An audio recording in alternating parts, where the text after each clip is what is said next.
prefer if there was more effective animations than no effective animations, if that makes sense. But Mike hit on the point a little bit earlier, is it's a video game. And I know the balance can be kind of difficult sometimes because you want it, it's a simulation game, you want it to be like real life. But when I am playing video games, I'm playing it. And getting mentally prepared to compete. You see the focus, you feel the energy, and nothing here. A little intimidation factor, DA. Thanks. And now the opening lineup for Phoenix. Rubio and Booker, they're the backcourt. Bridges out there with Johnson. And it's Ayton in at the 5 spot. And for the Kings, Fox and Bogdanovich pair up at the 1 and the 2. Bielitsa is out there with Harrison Barnes. And it's Holmes in at the center. And it's Barnes slamming it down. That's just the giant wingspan, the 40-inch max vertical, all in play for Barnes that time. The 7th overall pick in 2012 out of North Carolina.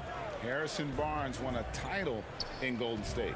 Signs the big contract with Dallas, but yet to achieve the stardom that many predicted back in high school.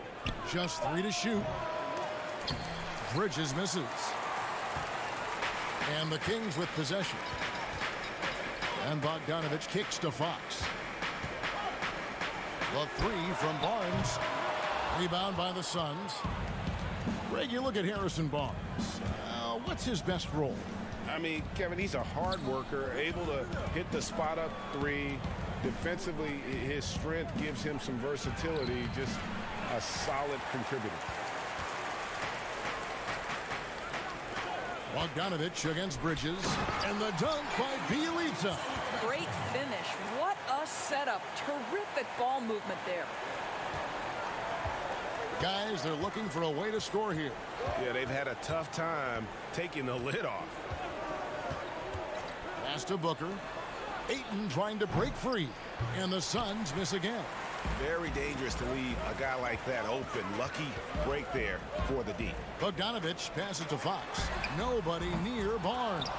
No good with the triple. Pass to Bogdanovich. Another shot.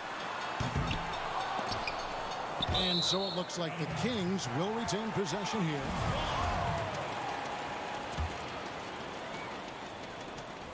And about 2 minutes played here in the first quarter. I like the effort Booker gives on defense, especially when he pressures the shooter. Bridges against Barnes. Passes it to Ayton. Rubio outside. Just 5 to shoot. To end the drought. And he gets the jumper to drop. You can see it, Doris, with some of these good teams trying to build momentum as we get closer to the postseason. You seem to know and understand which teams are good on both sides of the basketball. Are they top 5 efficiency, offense and defense? And as you know, Kevin, if there's a player with a hot hand, that can really make a difference in round 1. Absolutely. They get it back. And another shot, and it's in there. Bielitsa's got his second basket. The defense making it way too easy for him on that jump shot. He'll take that all night. Now Rubio. He had a 21-point outing in their last game against Portland. He kicks to Booker. And Bogdanovich picks up the foul. That's his first foul. And it's a completely new group on the floor for the Kings. And then for Phoenix, Aaron Baines, he's checked in for DeAndre Ayton. Sharge comes in for Johnson. And it's Carter in for Ricky Rubio. Kings leading now by 4. Joseph looking around. Peeled outside. Charity stripe shot. Rebound by the Suns. Well, the defense flat out awful right there, and he couldn't punish them for their mistake. Out of bounds, Sacramento will take possession. Let's use this break to look at the teams that over the past month have been tremendous at converting turnovers into points. The Suns third. They're taking advantage of every mistake that their opponents are making. I mean, they're really converting points off those turnovers. Here's Joseph. Off to a good start as he hits his first shot attempt. You just need to have a high level of basketball IQ in the pick and roll. Corey Joseph, step to the mic, sir. Joseph against Carter. At the elbow with Saric. Swiped it away. Joseph against Carter. The shot's good. And now you see them starting to really work the ball inside. Suns trail by 8. Here's Bridges. Still looking for his first bucket in this one. And again, it's the Suns missing. Bazemore against Bridges. And here's Joseph for 3. The shot missing. The Suns go the other way with it. Their last encounter was in Phoenix. Yeah, and their last time out against this club, turnovers really did them in. Just way too many mistakes. They were forced into tons of sloppy play, and I think they'll be looking to be more composed tonight. The Suns shooting their first free throws of the game. The first free throw is good. Well, I think we know that Devin Booker is known for his shooting, but to me, guys, there's also the passing and the rebounding aspect that comes into play with him. You can tell when he steps to the line the kind of confidence he has in himself. It's written all over his body language. And so it's Sacramento with a 6-point lead at the end of the quarter.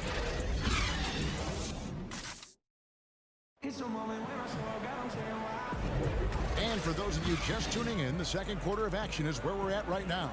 And looking at what we've seen from Sacramento so far, guys, what do you think? What we saw in that first quarter, they won their matchups defensively. I think across the board, a number of guys who've done a great job guarding multiple positions. Joseph and Hield make up the backcourt. Playing out there with Jabari Parker. And it's Bazemore at the 3, the small forward. That's the 5 out there for the Kings. Carter with the bucket. A little artistry in the painted area, converting against the size. Some guys just relish the challenge. Find a way, and he does. And Joseph kicks it to Bazemore. Right side, Joseph. Buries it from about 10 feet away. Now, Corey Joseph is going to be super selective in the shots he takes, but boy, pretty one there. Greg for the Phoenix Suns with a franchise-high 9-year playoff drought. There is pressure on this team to find their way out of that long rebuild. And their moves on draft night, they raise some eyebrows. They've got some young talent, but can new coach Monty Williams turn them into a winner? Long-suffering Suns fans certainly hope so. Hield dishes to Joseph.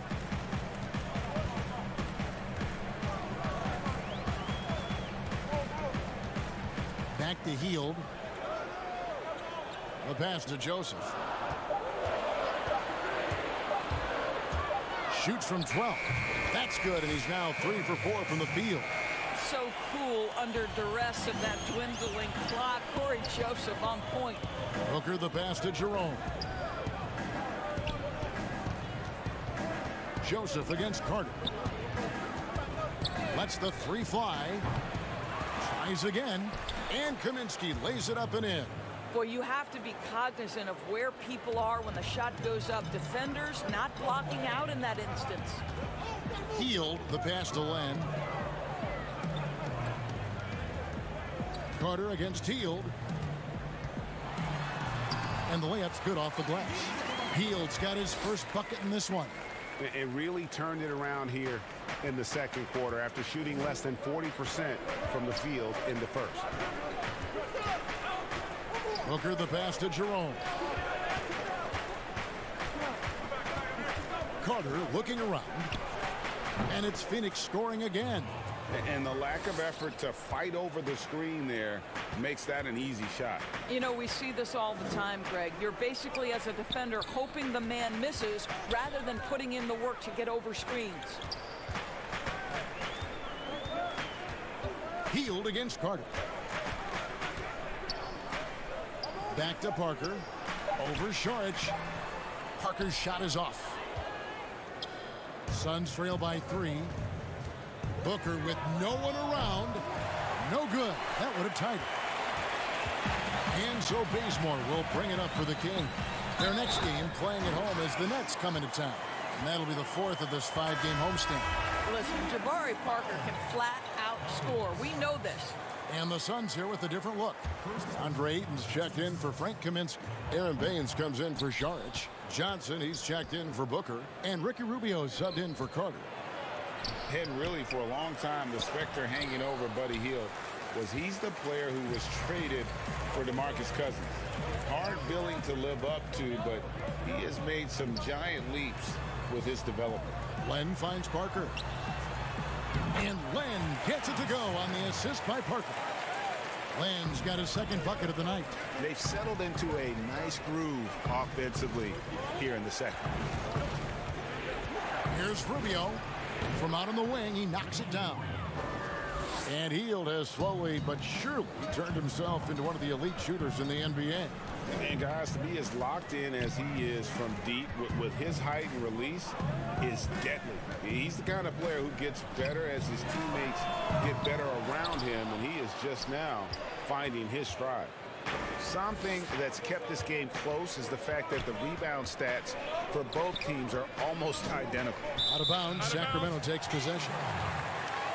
And we got a chance now to check out multiple seasons of assist numbers and what has been the trend for Rubio.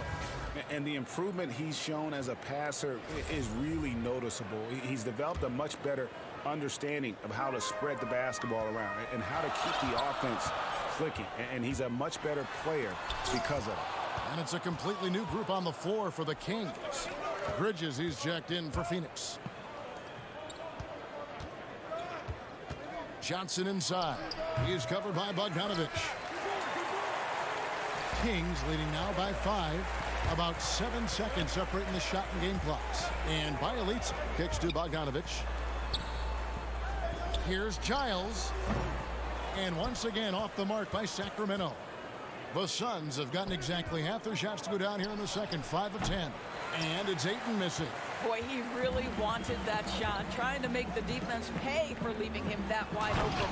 And the dunk to finish it off. A beauty. Yeah, instinctively, too. Fox there looking to be a ball mover, a facilitator. And that's one reason why his team is playing well. And so it's Sacramento heading to the bench with a 7-point lead as we wrap up the quarter. They have made it very tough to get a shot. And now, the 2K Sports Halftime Show. Hello, basketball. It's Sacramento with the advantage at the half. They have a nice 7-point lead. And that...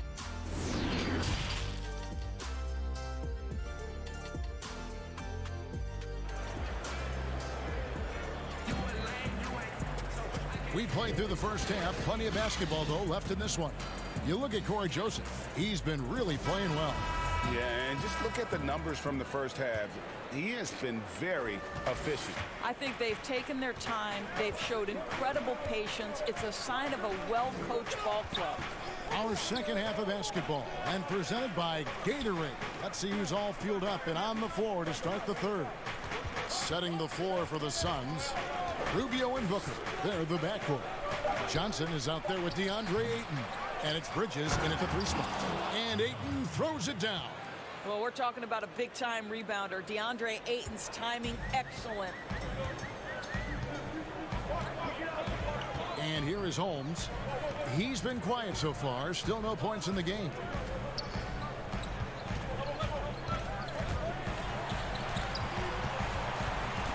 And Bogdanovich kicks to Barnes. Here's Holmes. It's deflected. Outstanding shot blocker. DeAndre Ayton off his feet in a hurry to send it back. But they recover it.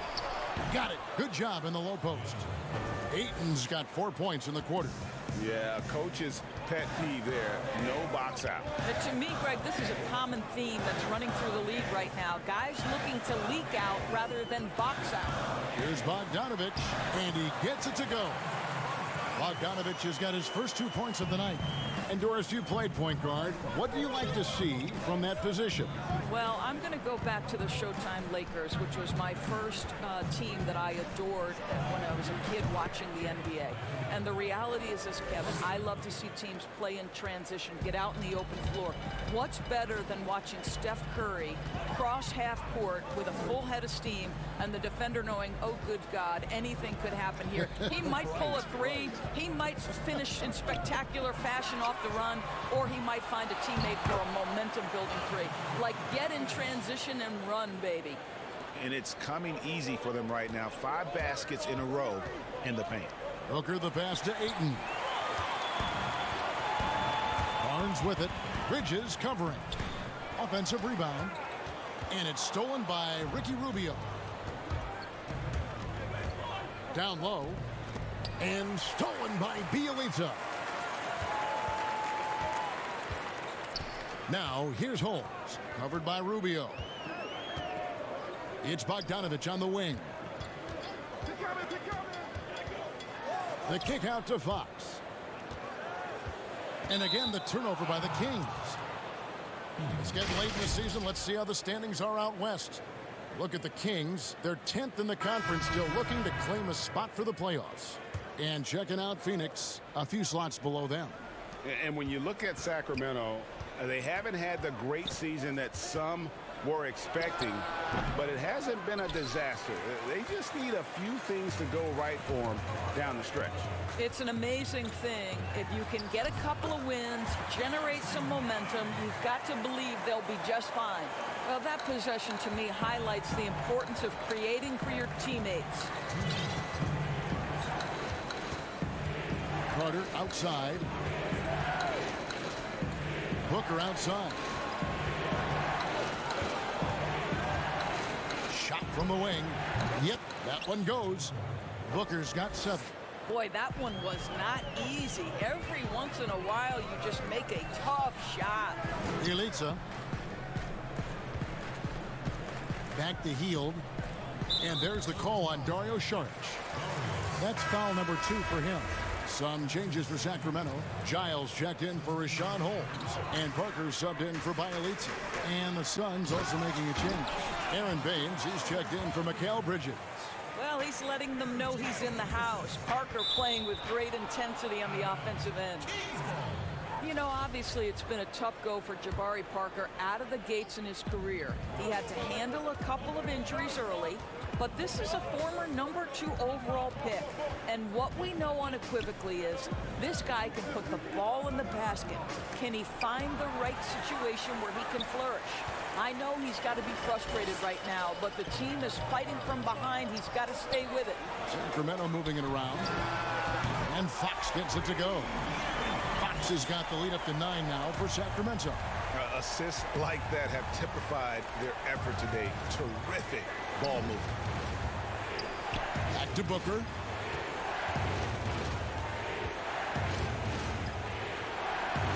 High arcing shot, and that's 2 points on the layup. Booker's got 7 points here in this quarter. You love that this guy doesn't get down on himself after a rough first half. Keep your composure and keep grinding. Barnes outside. A chance to extend the lead to double digits, but it's no good. Shot and game clock separated by 5. And Saric kicks to Booker. It's stolen by Hield. And no need to rush this. Let the clock run down. Well, it's trying to close the quarter strong, and by that, Greg, take a great shot without giving them an opportunity for another one down the other end. Carter against Fox. Now here is Carter. Kicks it out to Booker. And we've reached the end of the third. Kings lead by 9. And fourth quarter basketball will be coming your way on 2K Sports right after. And it's time to bring up the State Farm assist of the game. And he may not be known as a pass-first guy playing out of the 2-guard spot, but he shows here that he can dole out an assist or 2 when he needs to. Well, having multiple playmakers on the floor makes you a much tougher team to defend. The fourth quarter has arrived. So good to have you with us. Fox at the point with Heel to his side. They're the backcourt. Bialica is out there with Harrison Barnes. And it's Giles in at the center position. So that's the 5 in the game for Sacramento. Here's Saric. Bullseye. Saric has got the fourth quarter going with the first basket of the period here for Phoenix. Wow, able to survey over the top of defenses as well as squeeze into tight quarters. Rubio is the consummate playmaker. Bialica finds Fox. Drops in the layup for 2.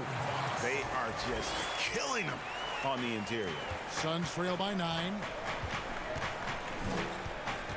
On the wing, Booker. 1 minute now into this fourth quarter. Barnes against Saric. Clock at 6. Here's Booker. Booker controls the rebound and puts it back up and in. Well, it's encouraging to me that Devin Booker is willing to mix it up on the glass. How about that offensive board? Pretty. Fox passes to Giles. Back to Fox.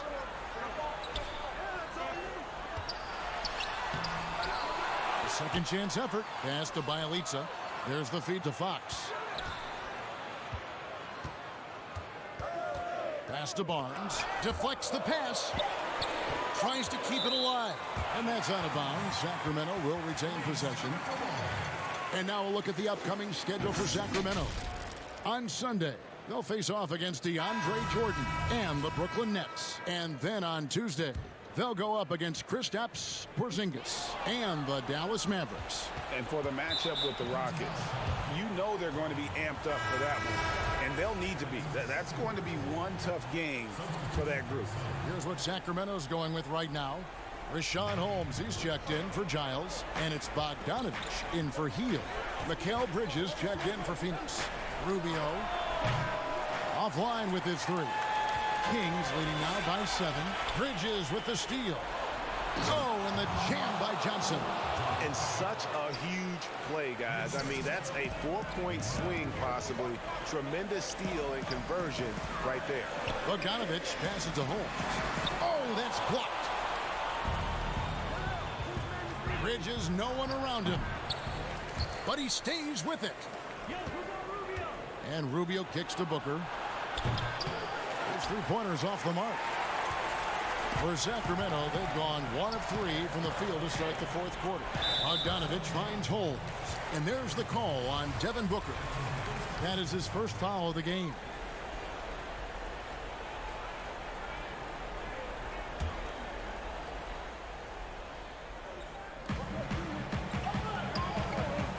A little over 2.5 minutes have passed here in the fourth quarter. Bialica with the bucket. Well, everyone's seeking those high percentage looks in the restricted area. Nicely done there. Fires the 3. Rubio misses. And there's a whistle. That goes on Mikal Bridges. That's his first foul. Kings leading now by 7. And Ricky Rubio gets the whistle that time. That is his first foul of the game. 3rd minute of action now gone here in the fourth. A nice defense by Rubio, making an effort to frustrate his man.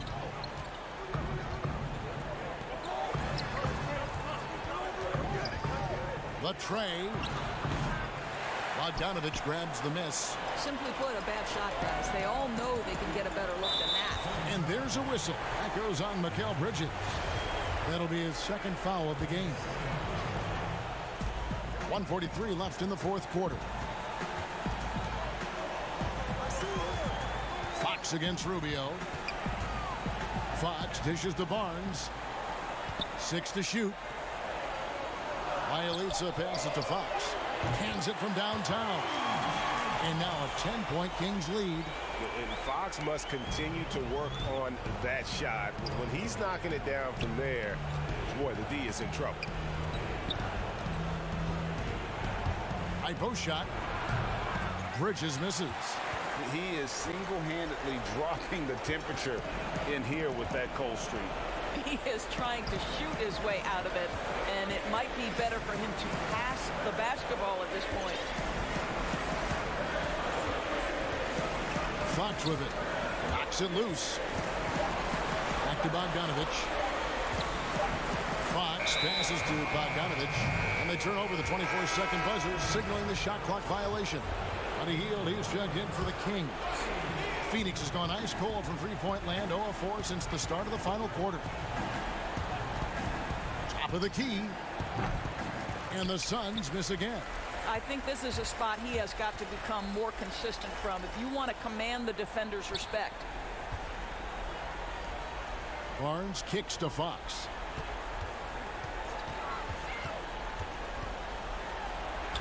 Plays it up and banks it in. And the Kings lead by 12. And once they smelled blood in the water, you could see the killer instinct take over. And you want to save your best for last. Tonight, they've done that and then some. 2-second difference between shot clock and game clock. And again, it's the Suns missing.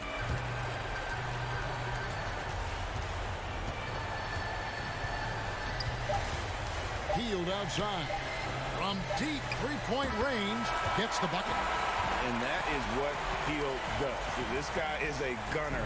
Loves pulling the trigger from deep. So it's the Kings winning this one easily. David, thank you as always. Thank you for joining us. That'll do it for now.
unprecedented improvements to shooting, puck pickups, upper and lower body fluidity, and goaltending.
unprecedented improvements to shooting, puck pickups, upper and lower body fluidity, and goaltending.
To have fun. Honestly, I like it when the game is more fast-paced. When the game is a little bit slowed down, it kind of just feels like, man, those aren't, like, they need to be NBA players. They're athletic. No, I mean that's a good point to have, but you know, it's always about coming back to the fans. Mike, now this is your chance to ask Agent a question, maybe about gameplay or 2K20 or 2K21. What's on your mind, Mike? This idea. From the plains of Oklahoma, we get a break. We are nearly... Oh, guys. Doing it all, DA. Thanks. So the opening lineup for the Suns. Rubio and Booker. They're the backcourt. Johnson is out there with DeAndre Ayton. And it's Bridges in at the 3. And for Oklahoma City, Gallinari and Adams, the combo out front. Paul out there with Gilgeous-Alexander. And it's Dort in at the small forward. Now here's Paul. Shoots over Rubio. Paul's shot is off. Well, we're now on the back end of what has been, Greg, an incredible career for Chris Paul. Perhaps no longer the undisputed best point guard in the game, but still a top talent. And Chris Paul might not be the best point guard, but any team would be happy to have him. His efficiency and playmaking aren't going away anytime soon. And even though he's never been an overly athletic player, that aspect of his game still is strong as ever. No good on the 3. And here is Johnson. A look at his stats. He averages a bit over 8 points a game. How about Devin Booker getting up to the rack? Paul dishes to Adams. Paul outside. Back to Adams. Ball's knocked loose, and it's stolen by Ricky Rubio. Here's Booker, and he takes it in for the layup off a very nice feed. Booker's got 7. And running with a full head of steam, but completely under control. Yeah, you think he's comfortable at that speed? He's done it so many times before. Just an absolute blur in transition, and that helps get the rhythm going. Now, here's Bridges, following the shot by Chris Paul. Fires it up. Out of bounds. Oklahoma City takes possession. Looked like a simple play and turned into a turnover. Can't give away possessions like that. Well, Thunder have gone 0 of 3 from the field to start the game. Dort passes to Paul. Just about 2 minutes into the game. First quarter of basketball. To end the run, Adams. Shooting foul as the whistle blows. He'll shoot 2 free throws. That one on Ayton. Well, Adams with the make them pay mentality right here from the free throw line. Well, that's a guy out there in Steven Adams that you just have to pay attention to. Every night he's going to bang around the opposing big guys and be a threat around the rim to score and pick up offensive rebounds. And Booker able to finish.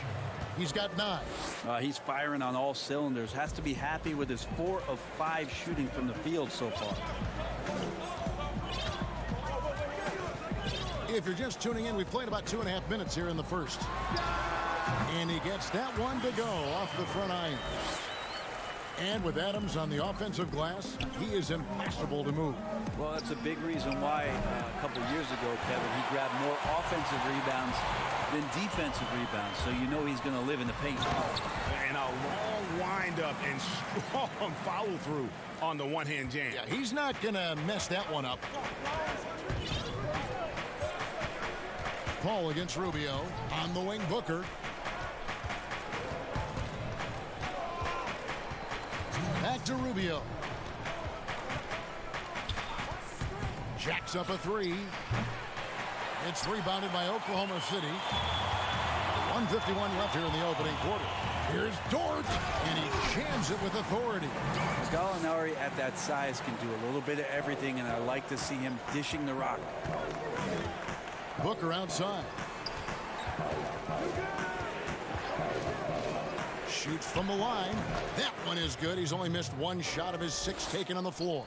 Wow, unconscious has he been this quarter. They're riding that hot hand. And the shot is good. This is why you love Chris Paul running your offense. Just move without the ball, find some space, and the ball will find you. Now, here's Rubio. He had a 21-point outing in their last game against Portland.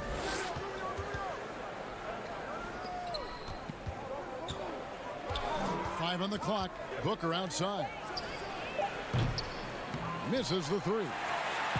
Phoenix Suns come into this one following a loss to the Trail Blazers. In the NBA, you've got to keep pace. It's a fast track out there, and I thought their lack of hustle defensively was the story of the game. Now, you can't allow any opponent to shoot that kind of percentage. If you do, it's just going to be so tough to keep up. Phoenix with the ball. Following the score by Oklahoma City. Johnson kicks to Bridges. And he gets the whistle. 2 free throws coming up. You know what? Very close to a 3-point play right there. Phoenix shooting their first free throws of the night. And for the Thunder, a lot of the assistant coaches leaving this past summer. Greg, how much of a concern is that for head coach Billy Donovan? Possibly a sign that Donovan could be on the hot seat in OKC. I mean, 3 consecutive first-round exits. Donovan on the final year of his deal. The clock is definitely ticking. The Suns have gone 5 of 9 from the field here in the first. Here's Jerome. He's guarded by Schroeder. And again, it's the Suns missing. Well, he finds some space in that in-between gap there, Kevin. Too bad he can't release that one on target. I don't think the defense does enough out there to bother him. I think that one's all on him. Just a flat-out miss. Assist goes to Bridges with the steal. It's a tie game in Oklahoma City. And we'll be back shortly for the start of the second.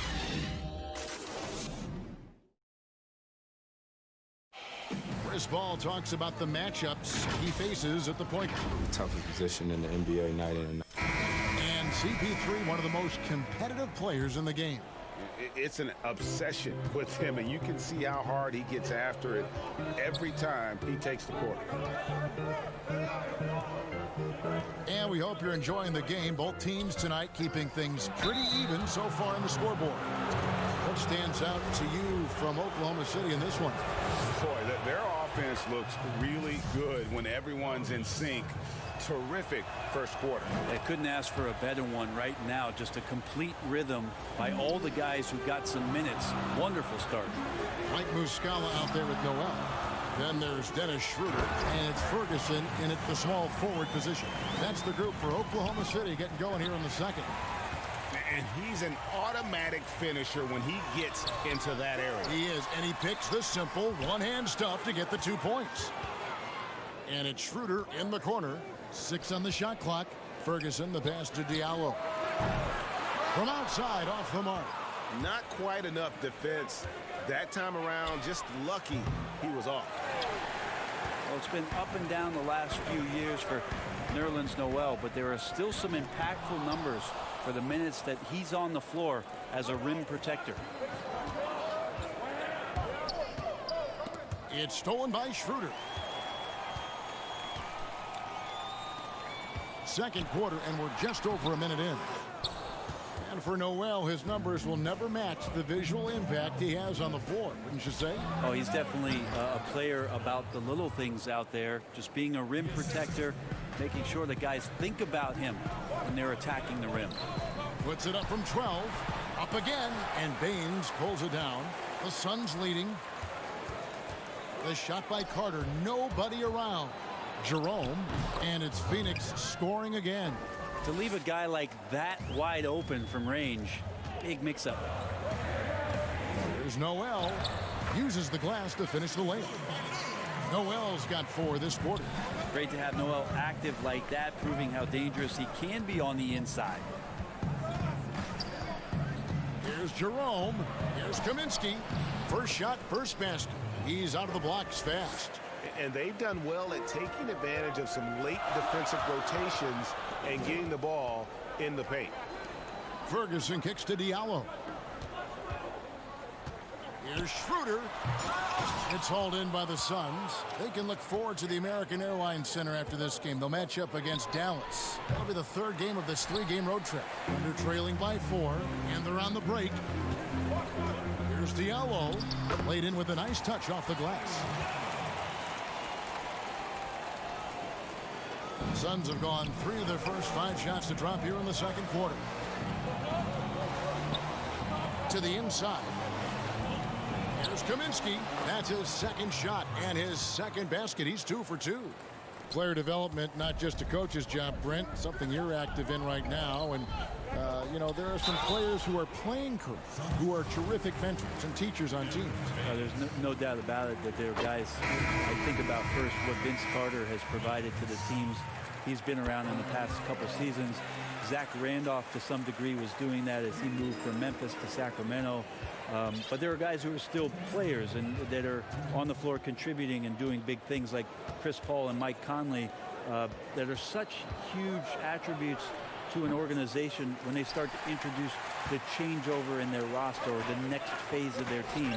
You've got to give a lot of kudos and appreciate the fact that players who've been that great for that long accept and willingly accept, Kevin, the role of teaching young guys and paying it forward. And role players that have been like Calderon and Haslam, who have not been stars, but have been important parts of their organization. Also, tremendous examples of what it means to be a professional day in and day out. If your responsibilities aren't as great as the top 4 or 5 players, there's still things you can do to make your team better on a daily basis.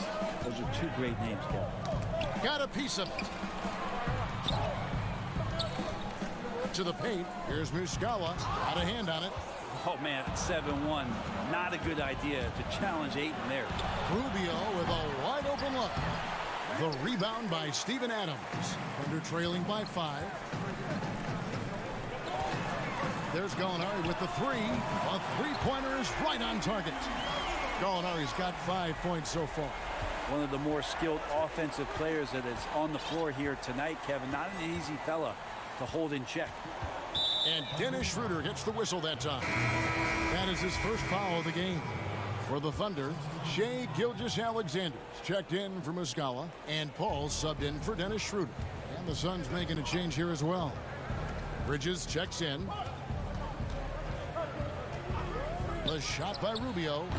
Phoenix no good that time either. Yeah, that miss might stick with him for a little while. That's kind of a shoot-around jumper if I've ever seen one. And it's Gallinari missing. So the Thunder, their last game, a loss to Utah. Ayton, the pass to Bridges. Here's Gilgeous-Alexander. The shot goes down and he gets this game back to even. Gilgeous-Alexander's got his 3rd basket of the night. Now, here's Rubio. Kicks to Bridges. Up in time. And the last second attempt does not go in for him. All right, David, thank you. We'll be back after halftime for the start of the 3rd quarter. The 2K Sports Halftime Show. Hey, everybody, welcome. A competitive matchup for Oklahoma City in the first quarter. Nothing seemed to give way on either side of the score. And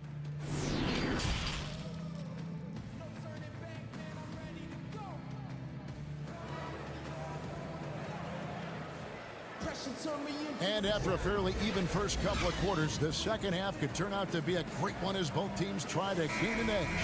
But kind of like what Devin Booker is doing in this one. Well, we'll find out if they were able to find an answer for him over the break. He was scoring with ease in that first half. Yeah, just way too easy out there, and I'm sure coach is going to make that a priority at halftime. Setting the floor for the Suns, Rubio and Booker. They're the backcourt. Andre Ayton out there with Johnson, and it's Bridges in at the 3 spot. Oh, an aggressive move and fantastic finish. Trying to send a message with that slam, I think. And you look at the way Steven Adams has developed his offense the last few years. It's been a huge boost for this team. He has always been a great defender, but now he is an important cog on this team in terms of scoring. Nifty move. That's tipped, and he's able to get it back. And stolen by Ayton. At the top of the key, Bridges. And they pick up 2. And the Suns lead by 2. Well, this is why the teammates for Booker are loving him. He keeps working on his ability to find the open teammate. Ball against Rubio. And it's Gilgeous-Alexander in the corner. Here's Gallinari, and it's denied. Here's Bridges. That's good. It's Rubio with the assist. And it's a 4-point Suns lead. And with Adams in his offense, you forget how young he is. And big men, sometimes they just take a little longer to find their path in the NBA. And Adams has certainly found his. I remember him being in mostly to screen and rebound when he was a rookie, but look how far his game has come.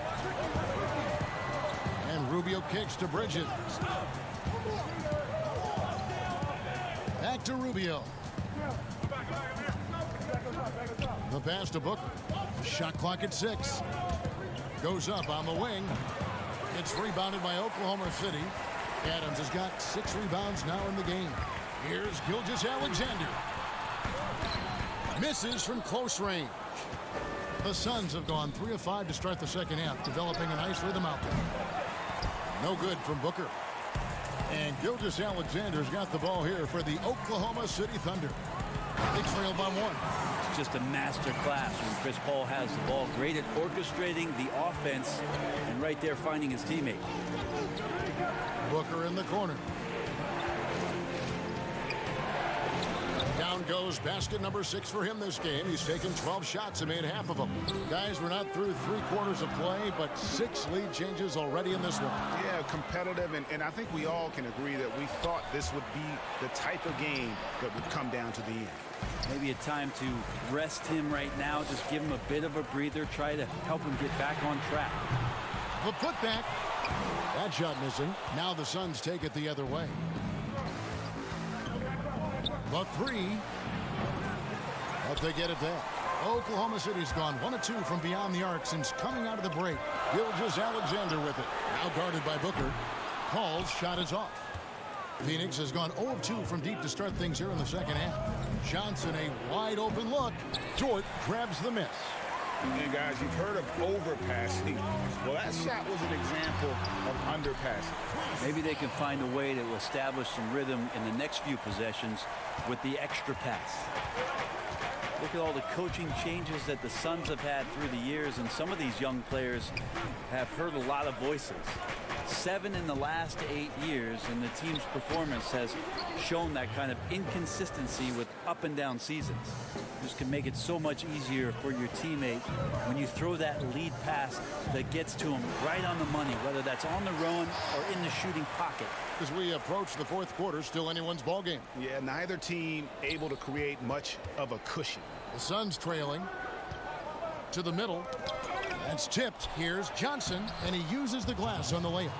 Johnson's got 5 points so far. Yeah, these defenders just look a bit overmatched, especially inside. Paul for 3. Paul missing again. The Suns have gotten 6 of their 12 shots to drop for him here in the second half so far. No good from Booker. He just doesn't look like himself this quarter. Something's missing. Well, he's missing, and it's starting to affect a little bit in his body language, and you just don't want to see that. Yeah, the chemistry has been terrific. Really impressed with their offensive execution. It's a 4-second differential between the shot clock and game clock. From past the arc, Ayton, it's good on the putback. Yeah, if Ayton can get in that kind of position, he can be a bully on the inside. Pass to Gilgeous-Alexander. And Adams kicks to Gilgeous-Alexander. Here's Gallinari. And the last shot before the buzzer is off. 3 quarters of play in a close game here. Suns ahead. They're up by 1. Let's take a listen to a recent huddle from Coach Billy Donovan. Hold your ground. Don't let him back your way in. Just hold your ground. The other thing, too, is once he picks the ball up, he's not going to shoot it. If he does, just stay down on him. I like the way the Donovan's conveying that scouting report to his guys.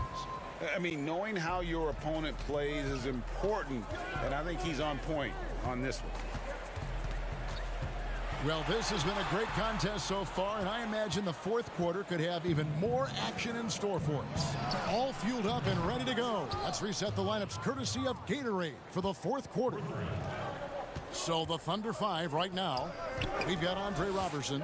He's out there with Dennis Schroeder, and it's Baisley in at the 4 spot.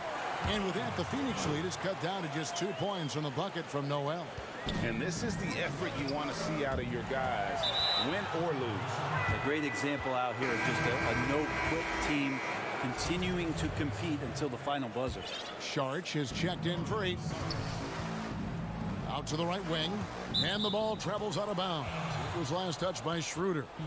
You love the pressure he's putting on them. Almost had that steal. Yeah, pestering right now, and that's going to pay some dividends. At some point, there's going to be a turnover. Now here's Saric. He's tightly guarded and foul. And folks, the coach's challenge has been initiated for a personal foul. Close game like this, and he thought it wasn't a good call. And I think when it comes to some of the more difficult calls to make, personal fouls can be tough. The action is so fast that it's really tough to catch everything in real time. The wonders of technology, Greg. We've seen replay reviews so effectively, and involving the coaches by being able now to challenge like this is something a lot of people have been hoping for. And the announcement on the review is that the foul was called in error. So they have determined, Greg, to overrule the original call. And guys, this is what it's all about, getting the call right. And I think in this case, the video review showed that while it was a tough call to make on the floor, they got it right with the review. Phoenix leading by 5. And that's going to be a turnover. They called for 8 seconds. And a look now at the Thunder's upcoming schedule. On Friday, they'll take on Karl-Anthony Towns and the Minnesota Timberwolves. Then on Sunday, they'll take on John Wall and the Washington Wizards. And looking at this stretch for them, I think they should have no problem dispatching most of their opponents if they can avoid that pitfall of playing down to the level of the competition. But that's easier said than done. And again, Oklahoma City, no good. Phoenix has gone 2 for 2 from three-point land to start the fourth quarter. Booker, right side. Schroeder against Carter. Booker outside. Here's Baines. And it's Noel with the rebound. Thunder trailing by 5. They could use a big shot here to get this offense going. Too many empty possessions. Right now, they need a basket. And Nerlens Noel, since coming into the league, seemingly has fought an uphill battle to try to find a role on a team where he can consistently make key contributions. Let's hope it's now. Both teams will make substitutions. Makes it pretty tough on the defense. Who are you going to pick to send to the free throw line? And he's hitting the free throws right now. Form looks good. Now here's Booker. Gilgeous-Alexander covering. Here's Carter. And the whistle blows. It's going to be on Aaron Baines. And that'll be his 3rd foul so far. Steven Adams, he's checked in for the Thunder. Now in the lineup for your Thunder, The Thunder have gone 1 of 4 since the end of the third quarter. And there's a whistle. That goes on Mikal Bridges. That is his first foul of the game. Diallo, he's checked in for Gilgeous-Alexander. Just under 2.5 minutes gone here in the final quarter. Ball against Carter to tie it up. And again, Oklahoma City, no good. Phoenix leading by 3. Here's Booker. He feeds it to Carter, and he gets the whistle for the 3-second call. Well, after committing a turnover like that, you're just praying the game doesn't come down to the last possession. You'll remember that one. Ricky Rubio checked in for the Suns. Ball against Rubio. Launches a 3, and Chris Paul hits from deep. Paul's got the game tied up here for the Thunder. And that is why Chris Paul has the ball in his hands. Delivered. The feed to Bridges. To take the lead. Buries the long-range jumper. Paul's got the lead up to 3 now for the Thunder. Well, they're trying to take command of this game, but it's been competitive so far. Yeah, everybody trying to get away from one another, and the threads are keeping them close. This has been highly competitive. And Adams with the slam. That doesn't happen all that often, but Steven Adams stepping up big here. Passes it to Bridges. Shot to stop the run. And the rebound goes to the Thunder. Pass to Diallo. Some nice passing by Oklahoma City here. Basket good. And now a 7-point Thunder lead. And they've done some nice work as we've come down the stretch here in the final quarter. And right now is when you have to lay it on the line. Between the two teams, they've clearly been the aggressor. Bridges shot good. And say what you will about the value of the three-pointer, but those close-in looks are always plan A. Every trip down, get to the paint, get deep, score. The shot's good from Paul. That's when Chris Paul kicks in that extra gear, 4th to 5th, and I love how he slips past the D on the drive. Here's Rubio. Good!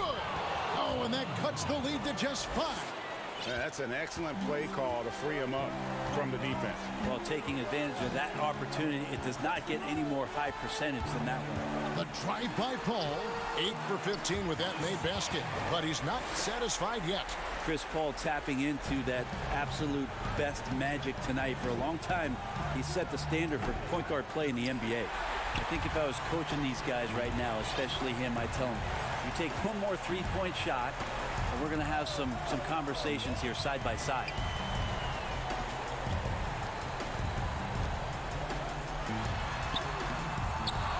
Here's Adams. Here's Diallo. And again, it's Oklahoma City. Ooh, that is a tough shot. 23 seconds left in the 4th quarter. Baines inside. Adams on him. Shots good by Baines. That's nice vision there. You see that pass, you make the feed before the defense has a chance to react, and that opens up a much better opportunity to score. A nice shot by Gallinari. Finishing strong. This is how you want to close things out. Yeah, definitely putting a stamp on this one. A very, very decisive victory for the club tonight. A little mid-ranger is going to be an easy shot for him when he's got that much of a size advantage. So we see the Thunder get the win here. They didn't make it easy on themselves or their fans, but in the end, everyone's satisfied. Thank you, David. Great interview once again. And that about wraps it up for Brett Berry.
unprecedented improvements. Shooting, puck pickups, upper and lower body fluidity, and goaltending.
Unprecedented improvements. Shooting, puck pickups, upper and lower body fluidity, and goaltending.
this idea of esports. You know, I know a lot of people complain about dice rolls and missing full whites. Like, do you think that's something we need to go like to the extreme with? What I'm scared of, I guess, is like we make Team Pro-Am or something. Make it so that if you don't get a perfect release, you'll miss every single time. Like, is that an experience you think people will want? I just divide it up. I mean, that's what a lot of games do. So it's like, you know how when you're choosing, you log into the games, like what difficulty you want to play on. It's like if there's a fun, the Twin Cities. Well, the weekend has officially been. Well, terrific attitude. It makes him very tough to handle. David, thank you. And now the opening lineup for Phoenix. Rubio and Booker. They're the backcourt. Bridges out there with Johnson. And it's Ayton in at the center, filling out the middle. And for Minnesota, they've got Beasley. He's out there with D'Angelo Russell. And it's Towns in at the center position. Now here's Booker. And Rubio kicks to Booker. Down to 5 on the shot clock. Bridges misses. So for Phoenix, their last game a loss to the Trailblazers. Okogie, and it goes down 2 points. Clark, we have a big-time matchup with the big men down low tonight. Yeah, and I think, Kevin, you're going to see both teams double these guys because they're just too hard to handle. Otherwise, they'll have to do their work and make their decisions quickly. Minnesota with the ball. The Suns beat them last time these two teams met in Phoenix. Yeah, and last time out, they sort of shot themselves in the foot with the foul trouble. That was what led to them having such an ugly scoreline. And Greg, the foul trouble was a big chunk of it. I mean, it's hard to mount a comeback when all your key guys, your main players, are watching from the bench. Here's Towns. Off target with his 3. Down low. And Phoenix turns it over again.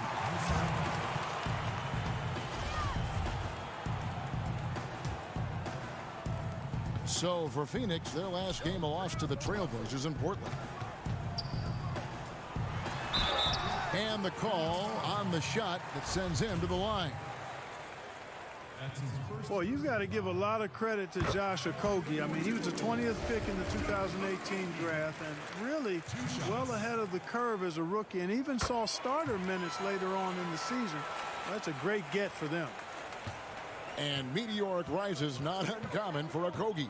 Yeah, and Okogie's done a really nice job kind of turning the impression of him around because he wasn't highly touted in college, but I tell you what, he's proven to be an impact player because of how he can defend and shoot.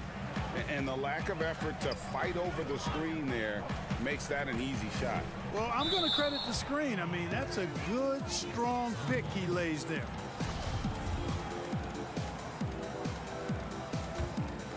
The Suns have gone 1 of 3 from the field to start this one so far. And the officials signal the backcourt violation. Not very careful there. Yeah, 2 turnovers already in just the first few minutes. Clearly a bit careless. They need him to refocus. There's Russell with the 3. Bangs home the trifecta. You know, this is one of D'Angelo's biscuit and butter moves. I mean, quick pull up off the dribble. He loves that one. Pass to Bridges. Beasley against Booker. He dishes it to Johnson. Ayton trying to break free. Johnson's shot is off. That's another miss. Already they've missed 3 out of 4 to start. Here's Beasley. Feeds it to Towns. And there's the whistle. 3-second violation. If you put one of these guys on the stripe, boy, you better just chalk up the points. These are the top free throw shooters since the All-Star break. 4th, Mikal Bridges. And one look at his numbers since the break, and you can see how comfortable he's been at the foul line. Here's Booker. 2 free throws coming up, and they call the shooting foul. The Suns shooting their first free throws tonight. The first trip to the stripe in this one. And they've had really good numbers all season from the free throw line. Those are good numbers for any team. I mean, they can feel extremely good about their free throw shooting percentage this season. Catching up on the changes for Phoenix. Aaron Baines, he's checked in for 8. Charge comes in for Johnson. And it's Carter in for Ricky Rubio. Boy, he can really punish you inside. I mean, Towns has the size and the move, which make him hard to handle in and around the paint. Now here's Booker. 29 points for him last game against the Trailblazers in Portland. And he was relentless in that one. I mean, he wanted to be the first to every rebound and almost was. Here's Bridges. They trail by 7. Here's Baines. Basket counts. And once he got to the 10, I think he was surprised to find himself that wide open. Well, this early, they should be showing a lot more energy on defense. It's not there. And the story here, Kevin, early on is how well they've shot the basketball. Very high percentage so far, and if you want to start a game hot, that's the way to do it. And the young Timberwolves head coach, Ryan Saunders, son of former Minnesota coach Flip Saunders, about as great of a pedigree you could ask for as a young coach. Well, guys, you've heard me talk about the DNA when it relates to players. It's the same with coaches. I mean, Ryan has grown up seeing his dad coach at a high level, the late Flip Saunders, one of our favorites in the business. He spent his whole life around basketball, so he has a great way with players and a real good understanding of the game, too. A modern-day approach for a young coach. That one goes in. Yeah, the chemistry has been terrific. Really impressed with their offensive execution. You know, the defense, Greg, has really been kept off balance because of the outstanding passes. 4 straight field goals have been made off an assist. Goes up again. Here's Towns. Nice concentration to hit the double clutch layup. Towns has got 8. Pretty much all of their buckets coming from inside the paint now. Left side, Sharch. The feed to Baines. Back to Sharch. And he banks in the layup. Sharch knows he has the touch needed to capitalize inside. Minnesota leading by 9. Towns, the pass to Johnson, and that one good. Excellent all-around performance so far against the big league. Yeah, you know, they've had the advantage at both ends. They've got all the momentum early on. Outside Carter. And this coaching staff appreciates the effort from Culver. The defense is about anticipation and hustle. It's been all about Karl Anthony Towns for Minnesota. He notched 8 points in the quarter and has that. You know, everyone has to get some of the sugar, you know. Well, when you're attracting, Greg, all that defensive attention, it creates opportunities for your teammates. And Towns wants to win big. To do that, though, it's not enough to get numbers. You've got to make your teammates better as well. And so far through one quarter, it's been a lopsided game. We'll see if that changes here in the second. And a chance for just a second now to check out the scoring breakdown for Minnesota. They've set the first half tone by getting out on the fast break and getting the defenders on their heels. The other thing that's helped them early tonight are the points they've been able to convert off turnover. Johnson is out there with Lehman. Then it's Culver, and it's Reed in at the 5, patrolling the paint. That's the 5 to begin the second quarter for the Timberwolves. On the sideline, let's catch up with Hall of Famer David Aldridge. Well, Kevin, D'Angelo Russell was traded from the Lakers and, in his words, was kicked on the way out. He's become an all-star in Brooklyn. Russell said, "It's a heck of an accomplishment. That respect from your peers, your coaches, other teams, it's a great feeling." And Kevin, given how it started for him in L.A., many remain shocked by Russell's rapid ascent. Coming into his own, you're right, David. Thank you. Trying to get open is Johnson. Here's Lehman. He trains it as the shot clock ticks down. Lehman's got the lead up to 13 now for the Timberwolves. And so here's Phoenix. They're moving on after the tough loss they took at the hands of the Blazers. Yeah, tough game on the road. The guys you're defending, obviously comfortable shooting in their own building. You've got to find a way to break their rhythm. Yeah, and it's not easy to do. Much easier said than done, but they're capable of making it happen. It just comes down, I think, to will and desire. Here's Reed. The shot off that time. The Suns go the other way with it. Their next game is at the American Airlines Center in Dallas for a game with the Mavericks. That'll be the last game of their very short 3-game road tour. Inside, it's tipped. Here's Kaminsky. A rebound by the Timberwolves. Tough loss coming against the Rockets in the last game they played. Well, I felt like they were never on the same page defensively in that one. Gave up way too many easy shots. And, you know, that's all about effort, and I'm sure their coach let them have it for the lack thereof. Well, with the playoffs coming up quickly, Clark, strength of schedule can play a big role as it determines where a team is going to be seated come playoff time. No, I agree with you in terms of even just making the playoffs sometimes, Kevin, yes, based on where teams are and who they're playing. I mean, those matchups against potential playoff teams that are still fighting for seeding, they can sharpen you up and get you ready. And actually, those games can be playoffs before the playoffs in many ways. I always admire the coaches, Clark, that walk their players through the different scenarios because they should be aware. Yeah, I agree with you wholeheartedly. You want everything out in front of you. As long as your team is able to handle it, and most of these teams can, I think that's a good point. And the whistle blows. It's going to be on Aaron Baines. That's his first foul. Some changes for Phoenix. Ayton, he's checked in for Aaron Baines. Johnson comes in for Šarić. And Ricky Rubio subbed in for Carter. And Beasley, here we go. Some solid defense from Ayton. They need a bucket in a big way here to regain some confidence. No coverage that time. Johnson's got himself on the board with 3 there. Sometimes trailing in the game, players get sucked into trying to make that home run play. Yeah, trying to get it all back in a hurry. And you're right on that. These threes they're taking have not helped. They're trying to catch fire, and they've yet to find the match.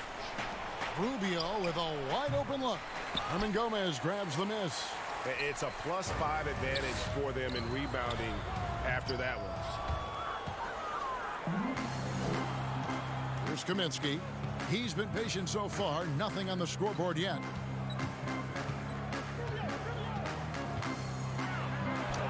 Score the basket. Nice shot after missing his first attempt. Very impressive at navigating his way towards the hoop. Kaminsky doing a good job carving his way inside. It's Beasley on the wing. And they get some nice contributions from him on a nightly basis as he averages over 11 points a game. Well, you know, stopping him is never easy to do, but the defense was strong there. Here's Jerome. Out of bounds. Minnesota takes possession. Towns, he's checked in for Minnesota. 32 seconds left to play here in the second quarter. Russell passes to Hernan Gomez. Towns wide open. Another miss by Minnesota. Total breakdown from the defense there. I mean, he'll usually take advantage when that's the case. Booker outside. Pass to Rubio. To the wing right side. Here's Bridges. And a lot of contact on that one, so he'll shoot 2 here. And he's got his first free throw of the game. An 85% mark from the line. There aren't too many players in the league who are going to score a much better percentage. Guys, I like that this is a part of his game that has really been consistent this year. Beasley for 3. No good on the last second attempt there. And so it's the Minnesota Timberwolves. Thanks for the great interview, David. And we'll be back for the third quarter of basketball following. It's the 2K Sports Halftime Show. Hey, everybody. Good to see you back. What a start it was for Karl Anthony Towns.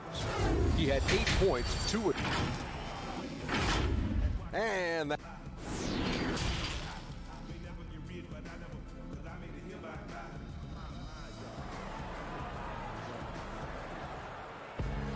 And after a very lopsided first half, we'll see if things play out a little more evenly here in the second. Karl Anthony Towns with a strong contribution so far in this one.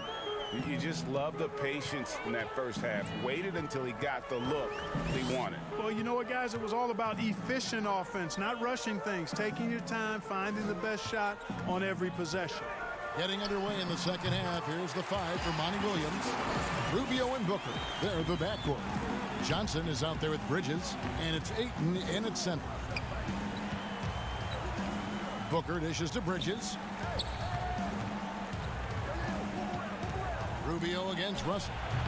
Offensive rebound. Ayton, and a good offensive board, and he gets the bucket. Ayton's got his first basket. A towering presence on the offensive glass. Ayton uses his height well to keep possessions alive. Russell against Rubio. A three-pointer, no good. Definitely a situation you want to make sure you don't give him too good of a look. And when you watch DeAndre Ayton, you really are just floored by how he moves. The amount of speed and agility he has for a player as solid as Ayton is doesn't come around very often. And he'll shoot free throws here. Clearly fouled on that shot that time. The whistle blowing. And those physical attributes of Ayton are so imposing. Greg, who does he remind you of? I mean, for current players, you see a bit of Embiid and how they both move so fluidly for 7-footers. From the past, I see a bit of David Robinson in his game. And Rubio kicks to Johnson. Now the pass to Bridges. Back to Johnson.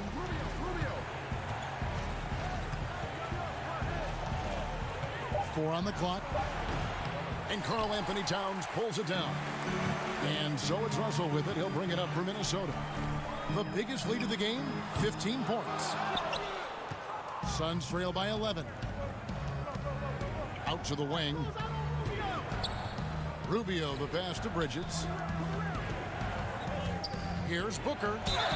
And that'll be 2 free throws coming up. Officials on the call with the foul. That one is on Towns. Wow, he got whacked on that one. Shouldn't be much debate there.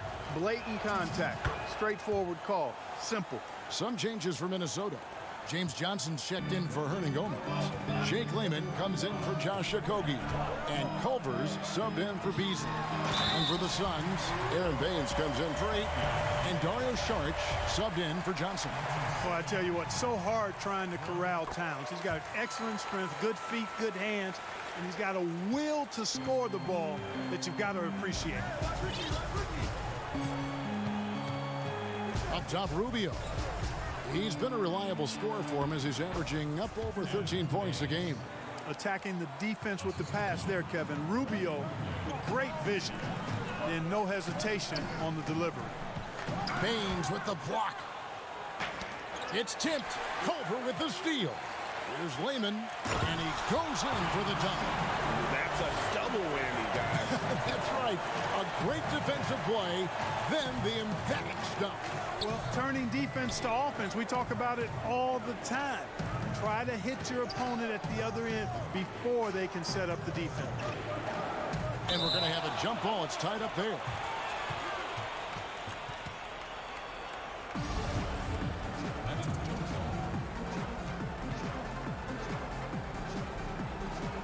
And so here's Phoenix. Pass to Booker. Three-pointer. The shot misses. And Minnesota will come the other way. It's off to Oklahoma City for him after this game, so they have the Thunder to look forward to. That sets off a 5-game tour for them. Assists like that have typified their effort today. Terrific ball movement. Really a prime example of the difference in how these teams have operated offensively. Much more individual play at the other end. Timberwolves leading by 14. There's the lob to Towns. Over in the corner. From downtown. Good, and the assist goes to Towns.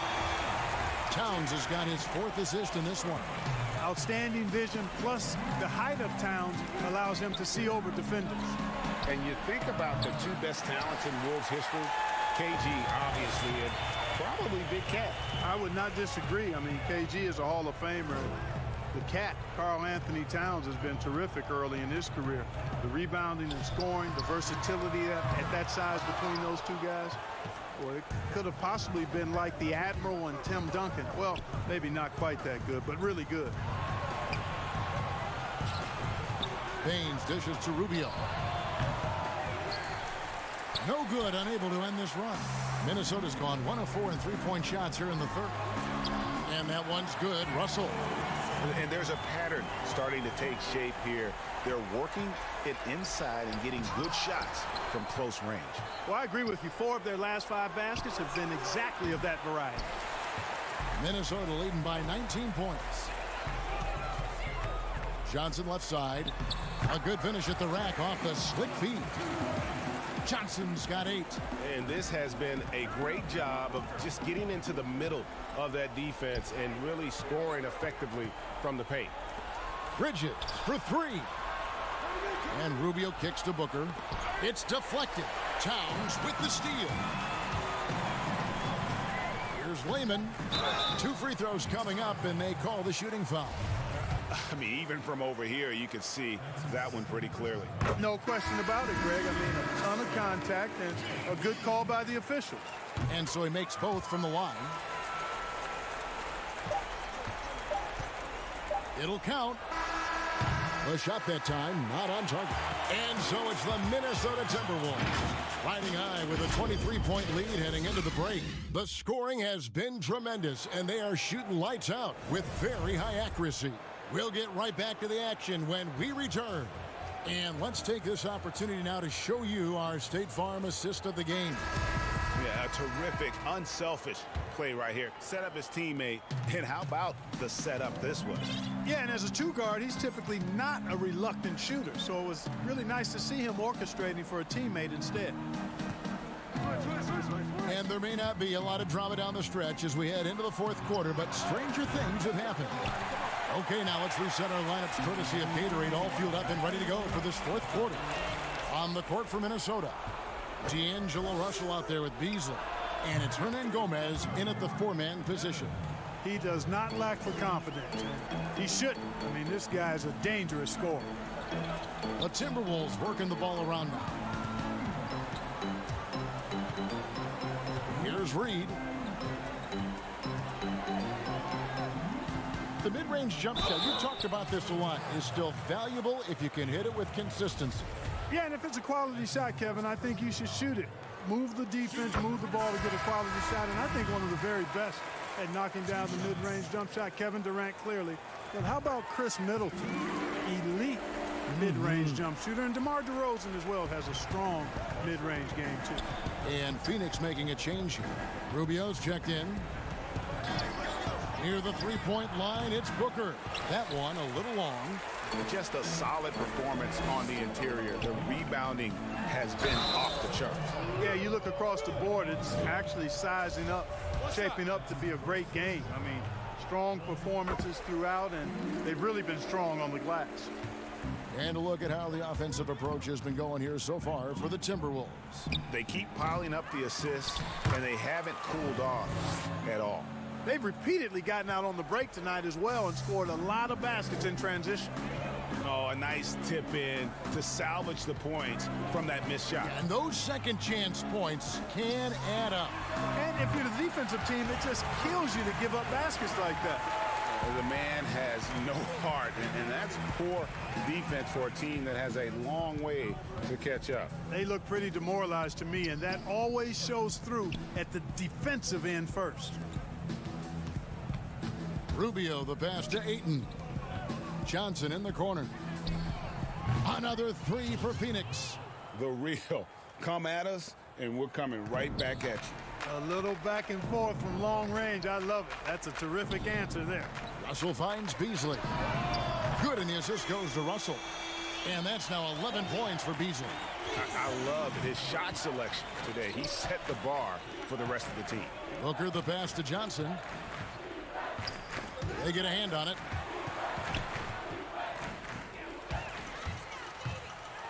Here's Russell. Goes up and lays it nice and easy. Russell's got 5 points in the quarter. Another bucket down low. They've been the aggressors, taking the ball inside and attacking at the rim. You're exactly right. It's been all good at one end, and let's be diplomatic and just say not so good at the other end. To the inside. Uses the glass to finish the layup. Big miscommunication on defense. He recognizes it and quickly takes advantage. Boy, the defense looks shell-shocked. I mean, they're on the ropes right now, on their heels. A nice shot by Booker. Coming off a big game, his confidence couldn't be higher, and coach knows it. Showing no signs of slowing or cooling down. They're going to ride him as far as he can take him. Back to Russell. Beasley outside. 6 on the shot clock. Russell dishes to Beasley. He gets it in there. Beasley's got 10 points here in the second half. Yeah, you look at Russell, and one of the things I like most about his game is this guy has great vision and passing ability. Booker finds Kaminsky. Kicks it out to Booker. Another 3 for Phoenix. And so it's going to end up in the record books as a blowout, a dominating performance for the Timberwolves. One area that stands out that we've seen tonight from them, their aggressiveness in getting steals, something I know that you really value yourself. I think it sparked their offense. It deflates the opposition, and when you have the type of effort we saw tonight, it's pretty hard to overcome that defensive pressure down the stretch. And a milestone win for the season. This will push their victory total to 20 wins even. And one of the key components to this victory, if not the biggest, was the incredible performance for Karl Anthony Towns. Now, he was a problem on the glass today, relentlessly crashing the boards and came away with a bushel basket full of rebounds. An extremely efficient and productive game for him. But again, he's not going to be able to do it all by himself. Here's Vanderbilt. He's guarded by Diallo. To the paint. From outside the arc. Drills it from outside. And credit the whole team. It was a focused, concerted effort to put this one away. Yeah, what a time to put the hammer down. Any hope of a comeback? Diminished. Out of bounds. Minnesota takes possession. The Suns making a change here. Johnson's checked in. 7-second difference. Shot and game clock. Pass to Vanderbilt. It's Evans on the wing. Nice ball movement by Minnesota. Kicks to Culver.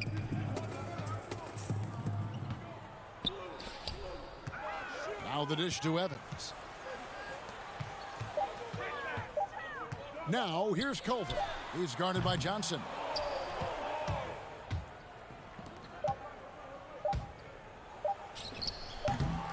Can't nail the jumper. And so it's the Timberwolves taking care of business here. This game may not have been the most exciting we've ever seen.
unprecedented improvements. Shooting, puck pickups, upper and lower body fluidity, and goaltending.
Unprecedented improvements. Shooting, puck pickups, upper and lower body fluidity, and goaltending.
A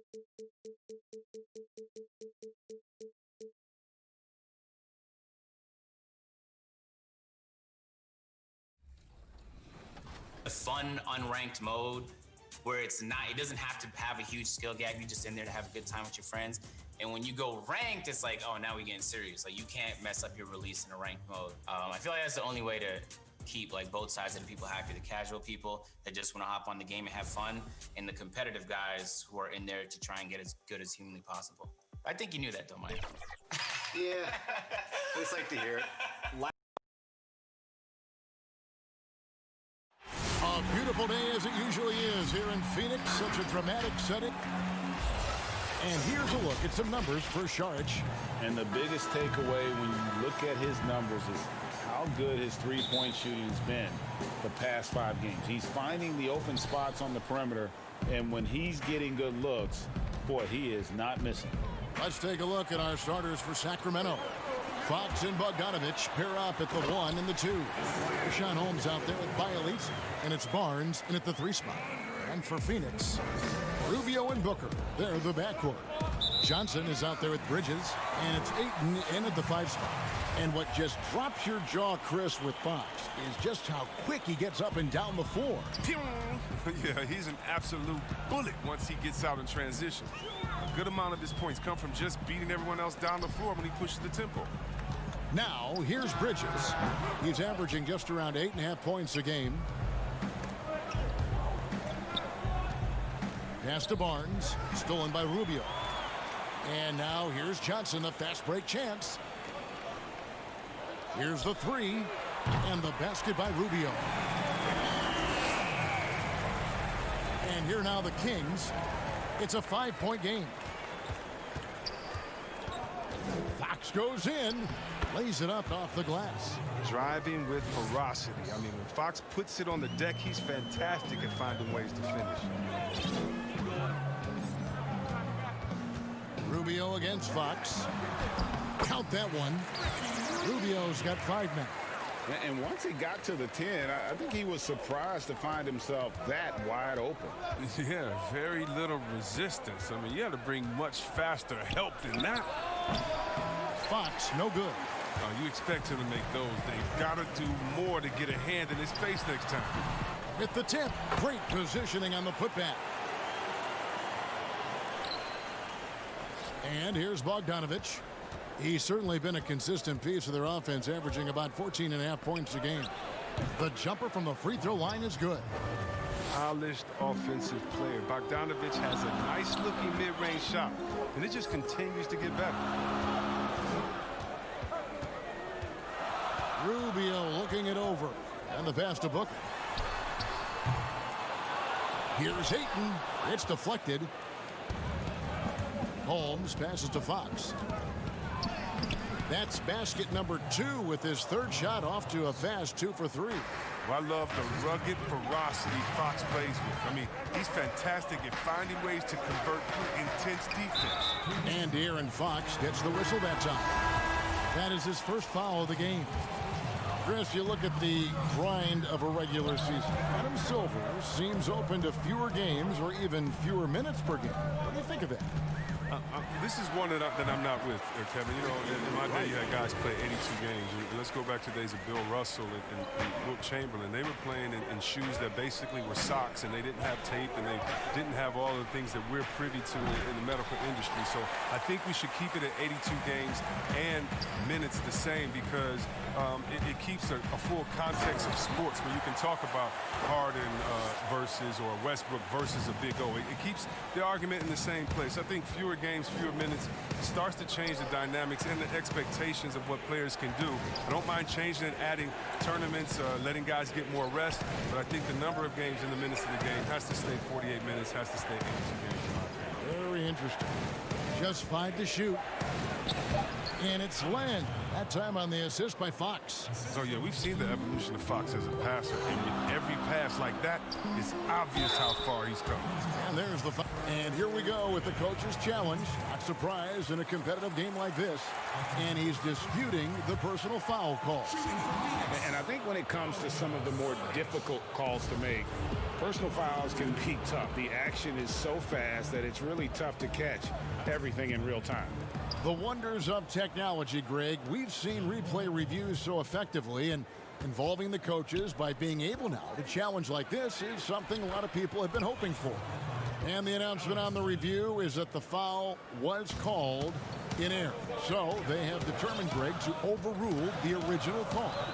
And guys, this is what it's all about, getting the call right. And I think in this case, the video review showed that while it was a tough call to make on the floor, they got it right with the review. This is as good as it gets for a first quarter in terms of shooting the basketball.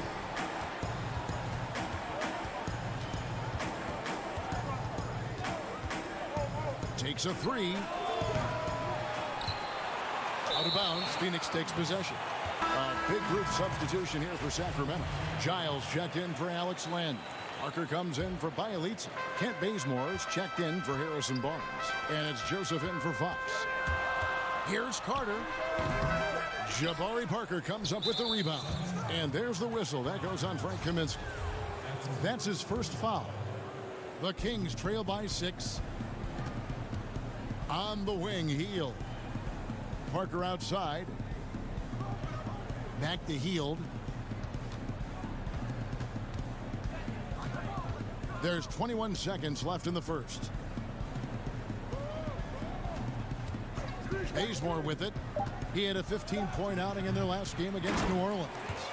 Yeah, and his energy level in that game was amazing. He did all that work offensively and controlled the boards, too. You know, we talk about it all the time, guys. Those second chance buckets, always the result of that extra effort. Back to Kaminsky. Got it up. And no luck with that time on the buzzer beater. And they're scoring pretty well as we conclude the first quarter. Phoenix ahead. They're up by 4. 2K Sports back to Phoenix after this. And as we return, it's Noche Latina, celebrating the NBA's connection to the Latin American community. And from what we've seen, guys, from Phoenix, what do you guys see? Well, they use the fast break to generate some easy buckets before the defense could get set. Setting the pace early, GA. I like this aggressive mind state. I love this approach so far. And a moment now to reset the lineups, courtesy of Gatorade, all fueled up for the second quarter of basketball. Setting the floor for the Suns, we've got Kaminsky. He's out there with Aaron Baines. Charge is out there with Carter. And it's Jerome in at the 1 spot. And a quick look now at the best free throw shooting team.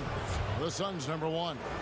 You can't be careless when you play them. I mean, no wasted opportunities at the line. It's a team effort, and they're getting it done.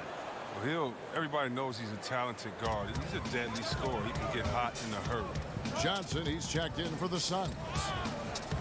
Well, when you think about the Kings, you know they are going to let it fly. The team is loaded up on players deadly from outside. They've adapted and embraced the long ball era. And those second chance points really become almost like bonus points when you can get them. Bazemore misses. Phoenix leading by 4. Johnson can't get it to go. And the shooting with this Kings team last season, Chris, a major strength, as you said. Yeah, and their whole offense has benefited from it, Kevin. I mean, they were 4th in the league in three-pointers last year. Finding points won't be a problem for the Kings going forward. Here's Johnson following the basket by Buddy Hield. Here's Jerome. That's good, and it's Johnson with the assist. Jerome's got his first 3 points of the game. He might not have the long-range ability of some other guys, but he will knock down open ones like that. And they've repeatedly probed inside in the first half, guys, and it's paid off. Here's Johnson after the Kings pick up 2. Kaminsky up top. Releases. But they'll get another chance. Controls the rebound and puts it back up and in. And the Suns lead by 5. Just in a perfect position to grab that rebound and then get the putback. Parker, and the dunk by Parker. Oh, no doubt that Buddy Hield can shoot with the best of them. It's encouraging watching him share the wealth as well. And Buddy Hield is going to pick up the foul. That's his first foul. Some changes for Sacramento.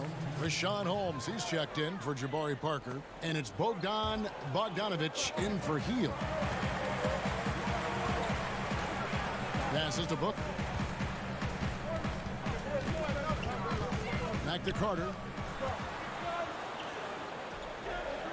Bogdanovic against Booker. Here's Baines. It's hauled in by the Kings. Defeated by the Pelicans in their last game. They'll try to put that one behind them. And contact on the shot, so he'll be shooting free throws here. There's more and more we're seeing star players give their sneakers to fans at the end of games. Did you ever do that? Oh, yeah, man. Especially when I was with Dada, I would give a pair of shoes away after every game. Oh, great. Really love doing it on the road. At home is really cool, but on the road is great because that's where you know that fan braved all those other fans and the elements to wear your jersey and to be the only one there. So you look for that kid. I used to look for the kid with the number 4 Weber jersey and be like, hey, kid, I know what you went through to wear that tonight. You make sure you go home with these bragging rights. Tell them these are fresh from the game when we beat your team. Yeah, that's a neat way to connect. And Rashawn Holmes gets the whistle that time. That's his first foul. Harrison Barnes, he's checked in for Kent Bazemore. Suns leading by 3. Now, here's Bridges. Rubio outside. Knocked loose. Ayton in the high post. Laying on him. Near the three-point line, it's Booker. That's in, coming off an assist from Rubio. And his presence as a scorer, it just has a calming effect for the rest of the team. He's a fallback option whenever they need one. Few players in the NBA have the burst that Fox does. He's so explosive when attacking. And he gets the whistle. 2 free throws coming up. The Suns shooting their first free throws of the game on this trip to the line. The first one falls. Sharch has checked in for Aaron Baines. And a change for Sacramento. Violets is checked in. And, you know, for all the talk about Rubio's passing, I think one thing that gets overlooked is his defense. Both his on the ball and defensive rebounding are very strong for the point guard position. Those plays can make a difference in a game like this. Well, you know it's going to fire up, Greg, everybody on that bench. And rightfully so. Also, how lackluster was the defense right there with the score this tight? And this is his second trip to the line in the game. And he buried a bunch of shots from the stripe in that last game. As we've gotten closer to halftime, their style has become more and more physical. And here's Barnes for 3. It's hauled in by the Suns. They're moving on after the tough loss they took at the hands of the Blazers. Yeah, I mean, on the road, their defense was just overrun. Couldn't match the intensity of the opponent, and it cost them. They looked overmatched, GA. I thought they lacked aggressiveness and heart out there. They're finding lanes to the hoop now with consistency. 5 buckets in a row from the paint. Well, putback. And Saric kicks to Rubio. Ayton, the pass to Bridges. Trying to get open is Len. And they had their chances. 2 offensive rebounds, but they still come up empty. Just 1 second between the shot clock and game clock. Bogdanovic finds Len. Sacramento moving it around. Barnes passes to Len. For Sacramento, they have hit all 4 of their chances so far in this one. And taking a look at the numbers on the season, they've converted about 77% of those foul shots. So he gets them both. 8 seconds left in the first half. Pass to Ayton. With 1 on the clock, and it is good at the buzzer. Wow! 1 eye on the... So that'll be it for the first half. Fairly even battle underway in this one. And now, the 2K Sports Halftime Show. Hey, everybody. For the Suns, the first quarter was pretty even. They were on a nice little roll in that opening period as they got... And that should...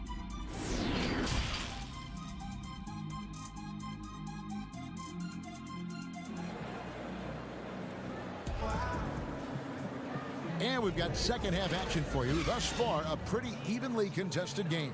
Ricky Rubio has been sensational.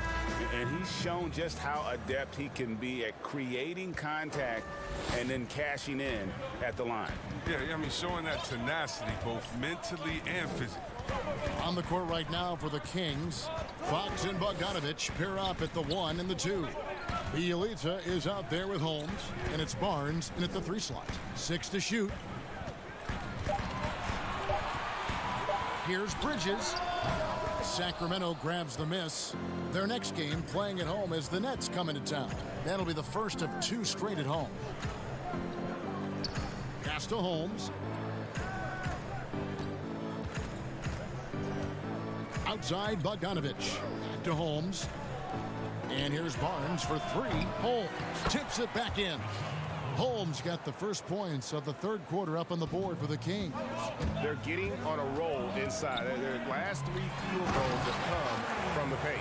But he just kind of stepping aside and letting him get to the rim. There's a reason, GA, the lead is what it is right now. Oh, Kevin, the coaching staff has to be upset. You can't give the opposition easy buckets like this, GA. Oh, Ayton in position. And it's out of bounds. Last touch by Booker.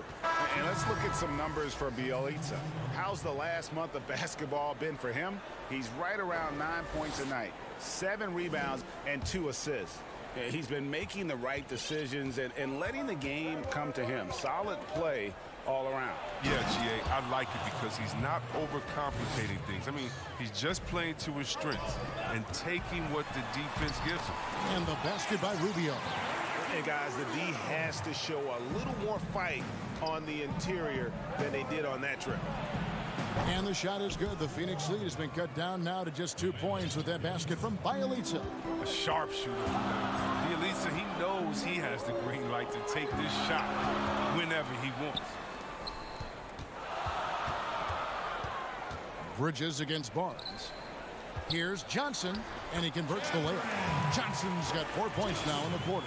And the crisp passing has opened things up for them offensively. Here's Fox. 8 points for him.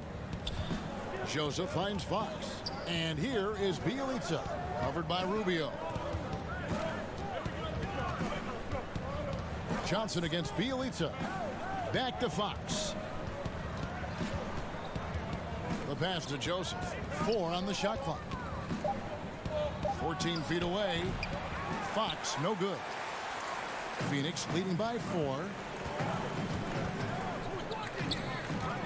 Rubio left side. It's up a 3. That's in there. Carter with the assist. Rubio's got 16. Well, that's a look they always want him to take, because if he's got the space, he's got the green light. To the inside. And Bielitsa kicks to Holmes. The dish to Barnes. Passes it to Fox.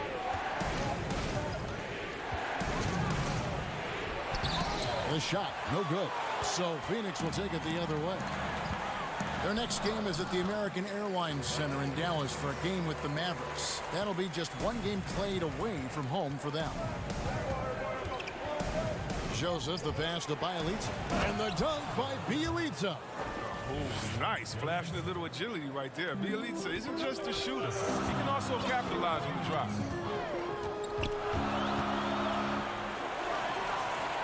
Pass to Carter. Poked loose. Barnes outside. Inside. Here's Holmes. Second shot opportunity. And foul on the shot. So he'll get a chance at the line. Frank Kaminsky picks one up. And you know what? You allow a guy to get right to the rim like that. That's your only option. And some changes here for the Kings. Parker's checked in for Bielitsa. Ken Bazemore comes in for Barnes. And Hield subbed in for Joseph. Oh, this is a big fella who has no problems at the foul line. I mean, very smooth touch on the stroke. They get the rebound. Baines. Pass to Johnson. To the middle. 5 to shoot. Here's Jerome. The shot No good. And it's the Kings taking it the other way. And though Chris, he's known mostly for his shooting, Buddy Hield has been improving in other areas as well. Oh, yeah. Let's talk about ball handling, playmaking. I mean, they're notably better from early in his career. He's a solid rebounder who is definitely not a weak link on the defensive side as well. Booker looking around. Saric right side. And the call on the shot that sends him to the line. You're trying to deal with the size of Saric, Kevin. I mean, inside, he's good. He's good at drawing the contact.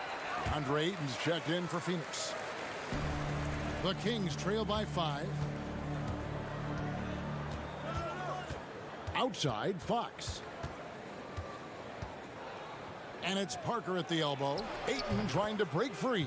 And Parker with the basket on the assist by Fox. The former #2 pick in the 2014 NBA draft, Jabari Parker, is out there to score just like this.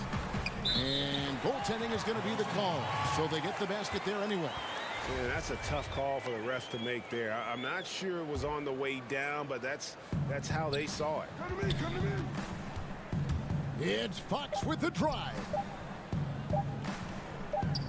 Here's Parker. Misses there. And a great show through 3 quarters as we enter the 4th. Who will carry the day? The Suns on top. They lead by 5. 2K Sports back to Phoenix after this. And while we can now, let's take a look at today's State Farm assist of the game. Just true artistry right there. I mean, great decision on where to go with the ball, and how about the perfect delivery? How about the unselfishness? Night in and night out, we see guys trying to force their own agenda. Not that time.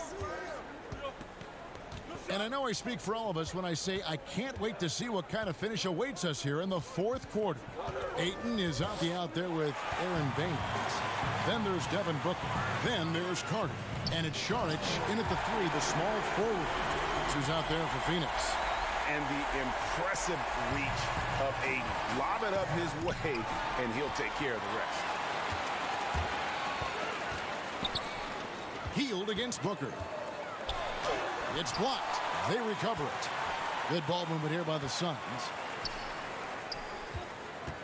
Back to Carter. Goes back up. No, I tell you what, he earned his money on that foul.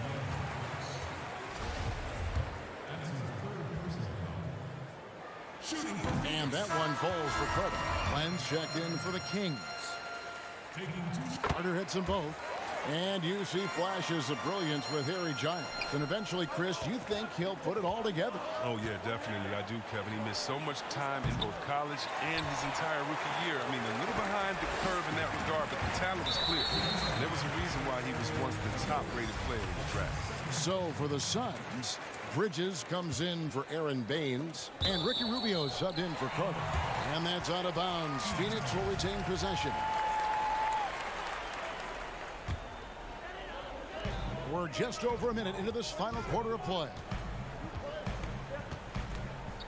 Ayton, the pass to Rubio. Bridges against Hield. The putback, and Ayton stays with it. And the Suns lead by 11. They have been board dominant in this game. That's definitely been a factor in cracking this huge lead. Outside, Bogdanovich. And it's Ayton with the rebound. Ayton's got 8 rebounds in this game. Hield against Bridges. Left side, Saric. Len with the block. And Ricky Rubio gets the whistle that time. That's his first foul. Some changes for Sacramento. Bielitsa comes in for Alex Len, and it's Barnes in for Bogdan Bogdanovich. Barnes outside. Shoots the 3. And it's Ayton with the rebound. Ayton's got rebound number 9 now. What an effort here tonight. Here's Rubio.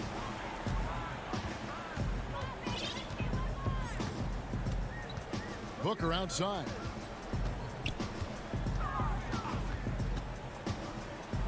a shot at the elbow. Chris, of the guys you went against and played against, who would have benefited from today's style of play the most?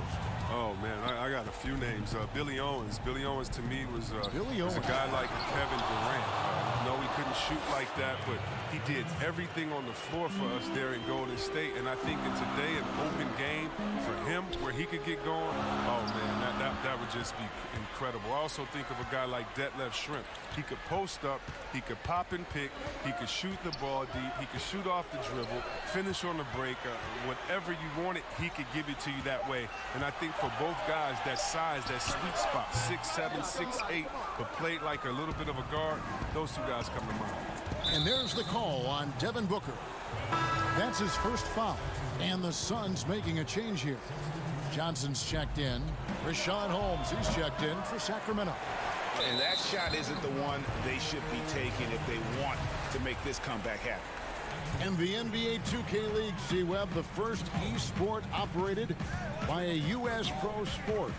And it's quickly growing. You throw down on the stick. Yeah, just a little announcement to all the GMs in the 2K League. I am available. I'm a free agent. I'm ready to go. I'm nice on the sticks. I can play career mode, team mode, one-on-one mode. Whatever you need from me, I am ready to go. But I love it, man. It's great to see people who love this game, whether it's virtual or real life. It's hoops, baby. So much fun.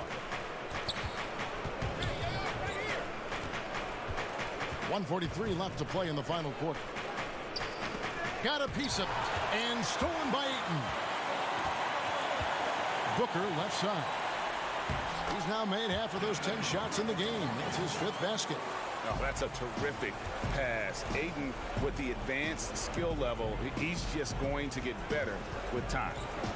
Holmes passes to Hield. Over Booker. Hield can't hit. They can take their time on this possession. It wouldn't be a bad idea. Just give themselves a little bit of a break. Here's Rubio. It's good. Now he's shooting 6 for 7. And this is what they wanted. I mean, to announce their presence in this matchup with authority. Very decisive. It can definitely be considered a statement win for the Suns. Looking at both these teams, they're great rebounders, and on any given night, you might not know who would have the advantage on the board. They made the most of those extra rebounds as well, Kevin.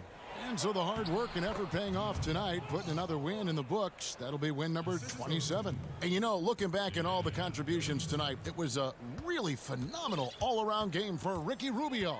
There wasn't much they could do to slow him down as he was converting every good chance he got. Yeah, easy call. First free throw is good. A big group substitution here for Sacramento. Alex Len's checked in for Bielitsa. Brewer comes in for Harrison Barnes. Bogdanovich, he's checked in for Hield. And Yogi Ferrell subbed in for Fox. Bogdanovich, no luck.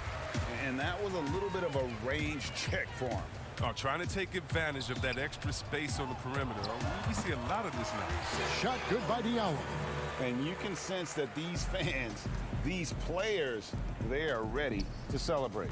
You know they are, sure. I mean, come on, the finish line is in sight. All they have to do is play it smart. And it's Phoenix's ball. They're on a 16-6 run.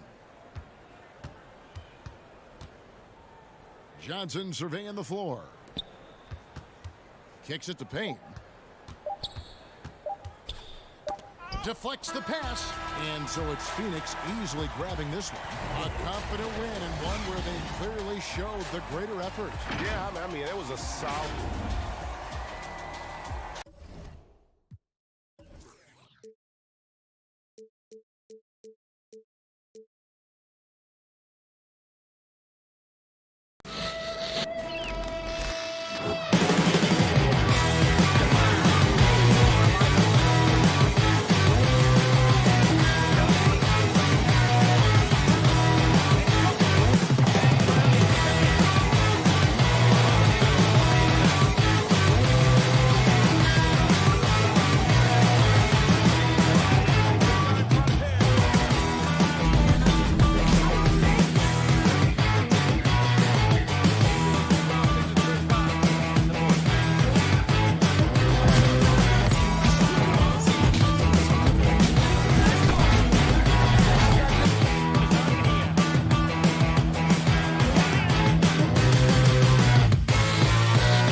benefits to the stick, resulting in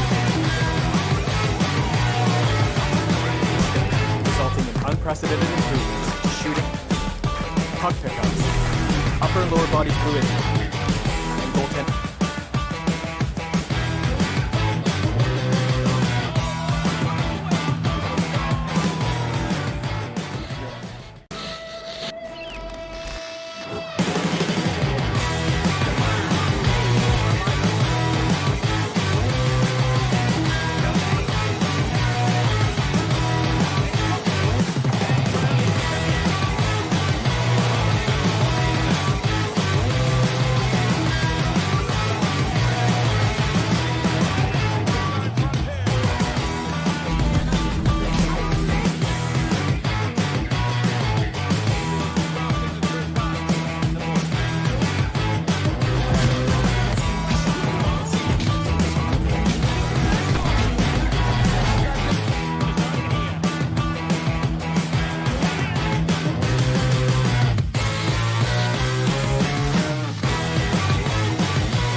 Unprecedented improvements in shooting, puck pickups, upper and lower body fluidity, and goaltending.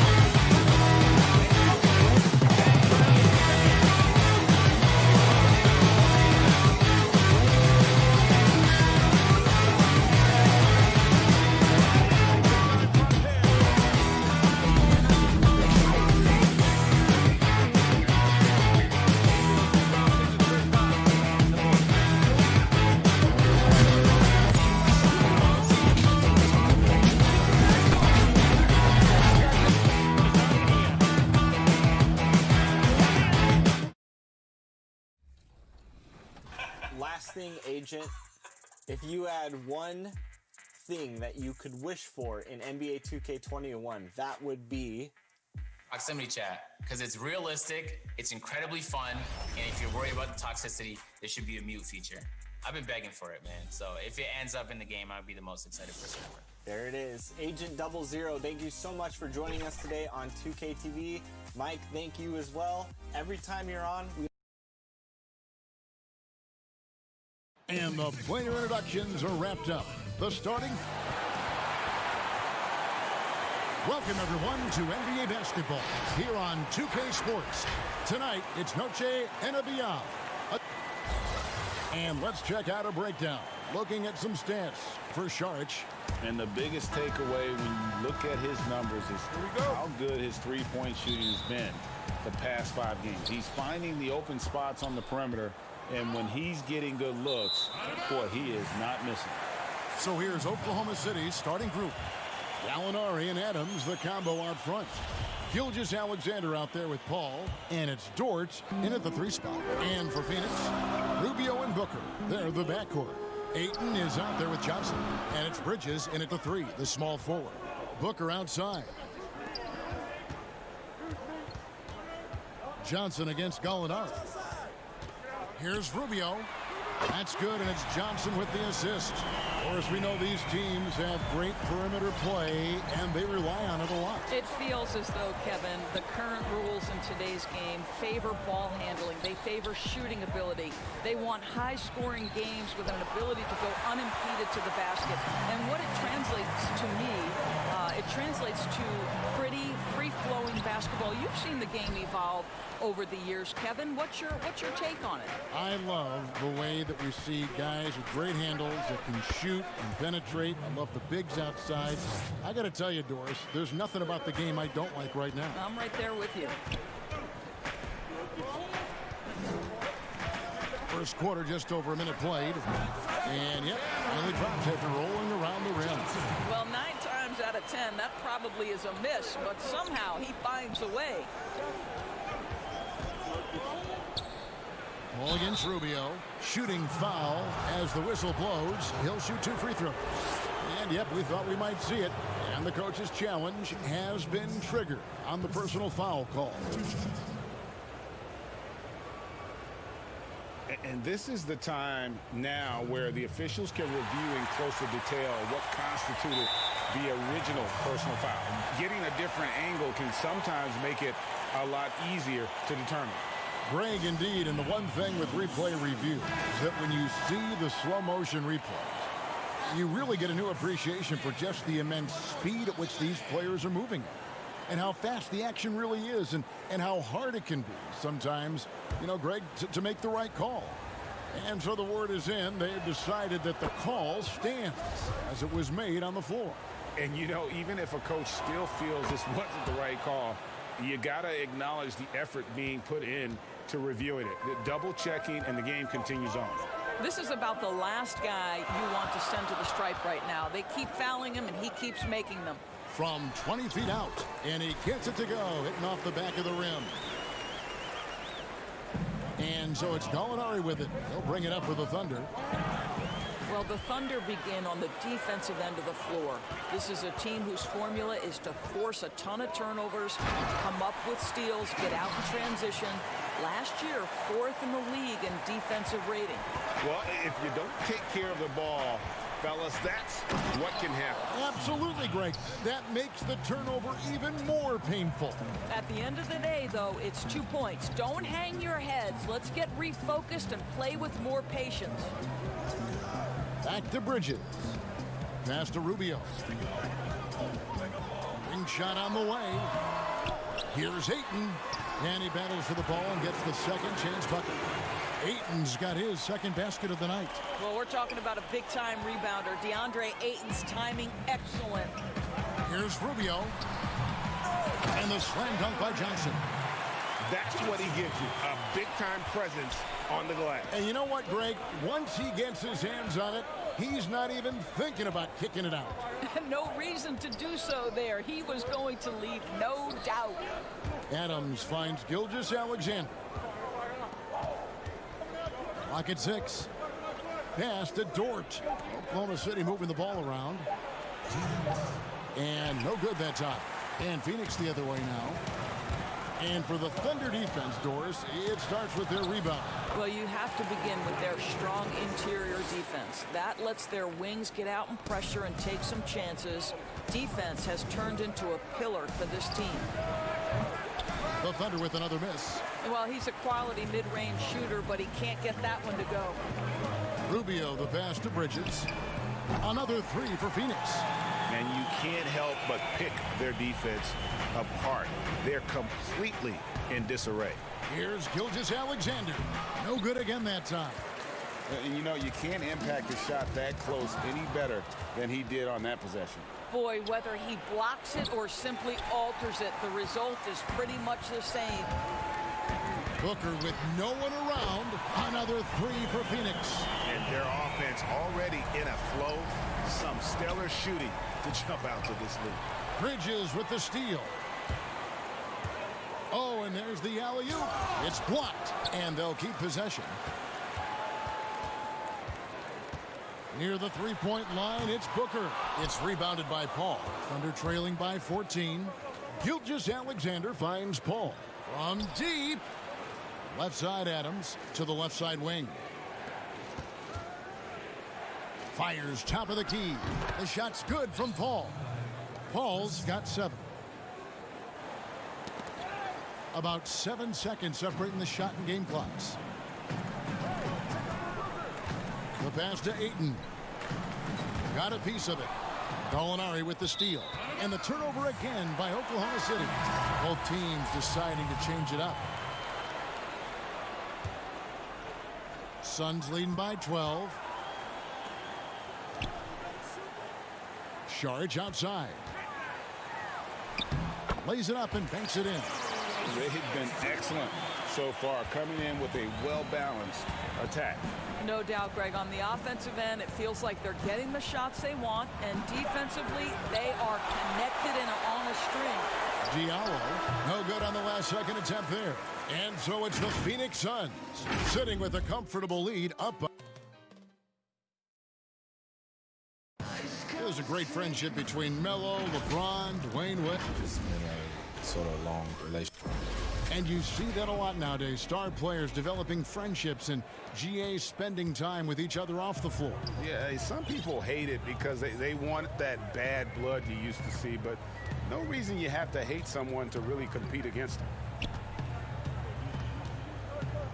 Welcome back, everyone. It's Noche Latina in the NBA as we resume action. And for the Suns, this has been the game they wanted to have. Guys, I love their defense in that first period. They were in position and just challenging shots. Well, I think they combined great intelligence with great effort, and you can see the results. All fueled up and ready to go. Let's reset the lineups, courtesy of Gatorade, as the second quarter gets going. On Phoenix, looking who they've got on the floor. Inside, Saric and Bain. Then there's Ayton. Then there's Carter. And it's Jerome in at the point. Here's Diallo. It's hauled in by the Suns. At one point, they led by 16. They faced off right here last time they met, but the home club just couldn't pull out the win. And turnovers were the story for them when they saw each other last. I mean, just a heartbreaking way to lose the game. Muscala with the ball. Now guarded by Ayton. Knocked away. And it's out of bounds to the Thunder as Oklahoma City retains possession. I think the player most closely identified with the Phoenix Suns the last 3 years, obviously Devin Booker. You know, here's a guy who averaged well over 20 points. He can beat you with the pass as well. He's the piece that gives this team great hope for the future. And what's astounding, even with Booker, the Suns have been last Doris in three-point accuracy 2 straight seasons. Yeah, and I think that speaks, Kev, to the roster construction. You need floor spacing to win games, and it can't be from just one guy. This franchise knows that. They just haven't been able to yet solve the problem.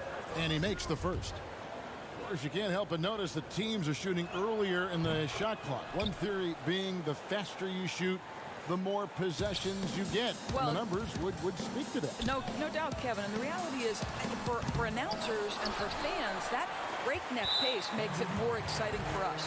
One NBA coach told me this past year that your field goal percentage in the first 10 seconds of the shot clock gives you your best opportunity to make it.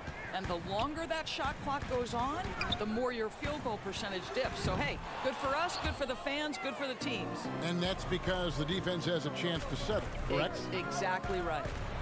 And that one's good. Schroeder. This is Schroeder at his best, putting that blinding speed to great advantage. Carter kicks to Kaminsky. Pass to Saric. Here's Jerome.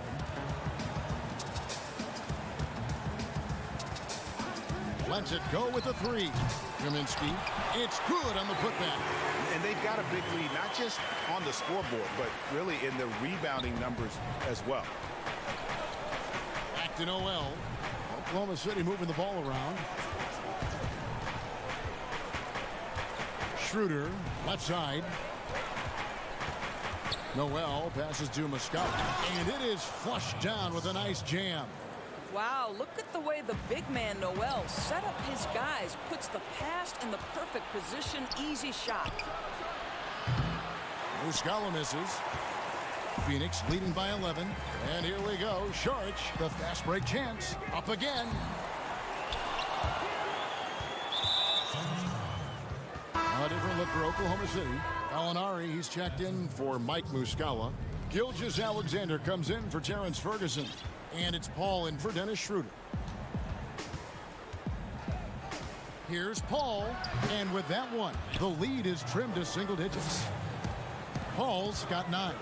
That was big because they dug a big hole in the first quarter, but starting to show signs of life. And defensively, they are on their heels every time the ball comes inside. There's a minute 40 left in the first half. Puts it up from 15. Misses off the right iron. The Suns have gone 4 of 10 in the second quarter from the field. Floats it up for Saric. Trying to go for an alley-oop, but excellent defense and anticipation there to stop it. And slam dunk by Noel. Boy, Noel running the floor so quickly, doing his absolute best to beat everyone to the bucket. And Chris Paul picks up the foul. That's his first foul. Johnson, he's checked in for the Suns. Ricky Rubio comes in for Carter. Steven Adams, he's checked in for Oklahoma City. Doris, what has impressed me about Booker is that he's put up great numbers despite not having a lot of franchise stability at the start of his career. No doubt, Kevin. For Devin Booker, his first 4 seasons, he had 4 different head coaches. That doesn't even start to touch the roster turnover he's dealt with. Through everything he's faced, he has produced on the offensive end. You love this guy's upside. And the Thunder making a change here. Diallo's checked in. And those second chance points really become almost like bonus points when you can get them. Knocked loose and out of bounds as the Thunder gain possession. Now let's have a quick look at some of the league's top defenders in the season's second half. Third is Ricky Rubio. Defensively, he's been a club. I mean, he has just been blanketing his opponent. Paul surveying the floor.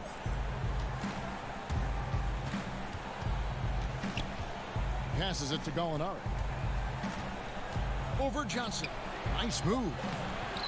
Here's Adams.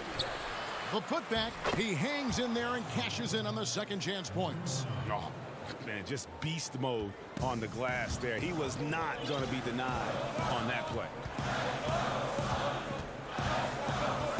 Booker outside. To the wing on the left. Rubio the pass to Booker. 6 to shoot. Phoenix no good that time either. It's stolen by Kaminsky. From the baseline. And there's Booker on the assist by Kaminsky. And that's now 7 points for Devin Booker. That's a 2 from Paul. What a play. Simply drains it in at the buzzer. One eye on the rim, one eye on the clock. Nice job. Okay, David, much appreciated. And now time for halftime. So we'll be back in just a bit to get the third quarter underway. The 2K Sports Halftime Show. Hey again, everybody. I'm Ernie Johnson. Shaq is here. Kenny's here. You're watching the NBA Halftime Show. On out in front at the half is Phoenix. They have a nice 7-point lead. And over to Shaq. What did you think about Phoenix? And that'll do it for us. The third.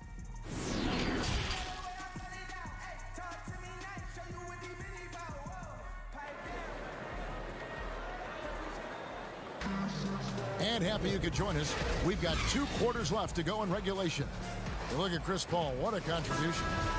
And you know he's going to put up points every time out, but boy, he made it look so easy in that first half. And let's see if he continues that trend the rest of the way. He certainly has the talent and the endurance to do just that. And on the floor for Billy Donovan as we get into the second half. Gallinari and Adams, the combo out front. Ball out there with Gilgeous-Alexander. And it's Dort in at the three. Well, you look at the Suns going forward. They have got to believe a big part of the puzzle is DeAndre Ayton. This guy was the #1 overall pick in last year's draft. Booker the pass to Ayton. And denied. He sends it right off the glass. Here's Dort. Tips it up, and it's Gallinari on the follow. Gallinari's got his third bucket of the night. I love the determination he showed there, getting himself into good position under the glass. With the presence of mind to know just where the rebound was going to come down. Well timed. Rubio in the corner. Shoots from the baseline. It's rebounded by Oklahoma City. Adams has got his 4th rebound in this one. Doris Ayton, a terrific rebounder. He can score in the paint, and of course, he is still improving. Yeah, what you like about DeAndre Ayton, Kev, is he doesn't just rely on his God-given talent. This guy knows he needs to be more consistent with the jumper, improve his overall defensive awareness, but this guy is willing to put in the work to become a complete and great NBA player. Aaron Baines, he's checked in for Johnson.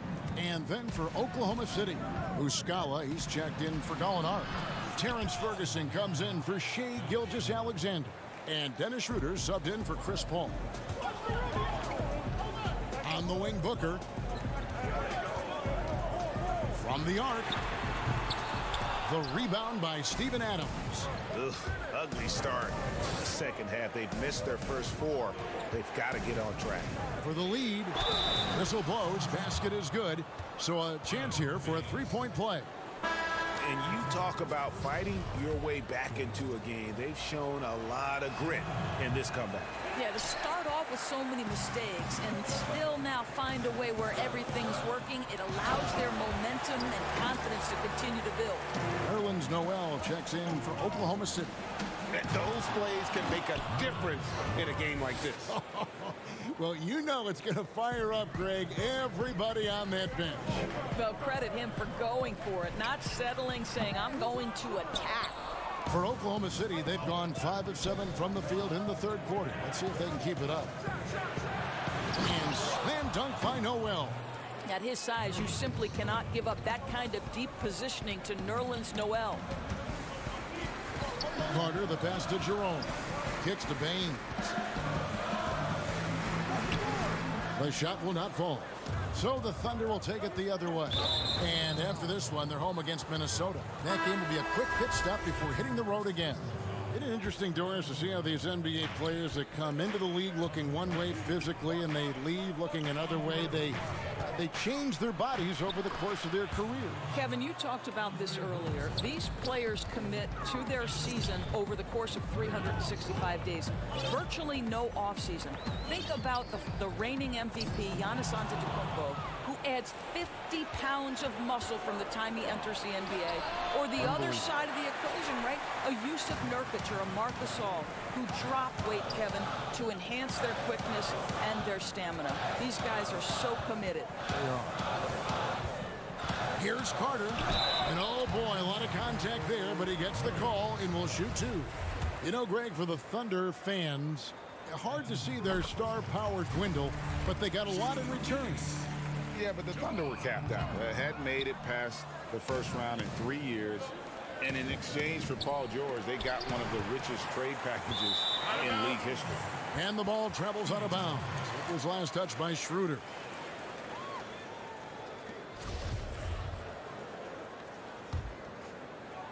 And so it's Carter who brings the ball up for Phoenix. In the third quarter with just over 3.5 minutes off the clock. So it's the Thunder now. Since halftime, they've only allowed 5 points. Schroeder outside. Noel dishes to Muscala. Noel passes to Muscala. Back to Noel. Tries from 10. And he can't bank that one in. Something that's kept this game close is the fact that the rebound stats for both teams are almost identical. The Thunder with the lead. Pass to Diallo. A slam dunk by Diallo. An incredible reverse throwdown. Excellent body control. And guys, I'd even go as far to say that was a punctuation dunk. Saric has the open look. Drops one in from the wing. Saric has got 6. Well, you can tell Dario Saric's teammates want him to take these kinds of shots. When he plays with confidence, look out. All stops the dunk there. The best outcome in a bad situation. The Thunder shooting their 6th and 7th free throw attempts tonight.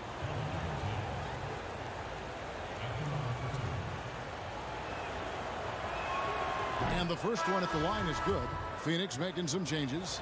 Johnson comes in for Aaron Baines. And Ricky Rubio subbed in for Carter. Then for the Thunder, Gallinari, he's checked in for Muscala. Gilgeous-Alexander comes in for Robertson. And it's Paul in for Dennis Schroeder. Great positioning on the putback.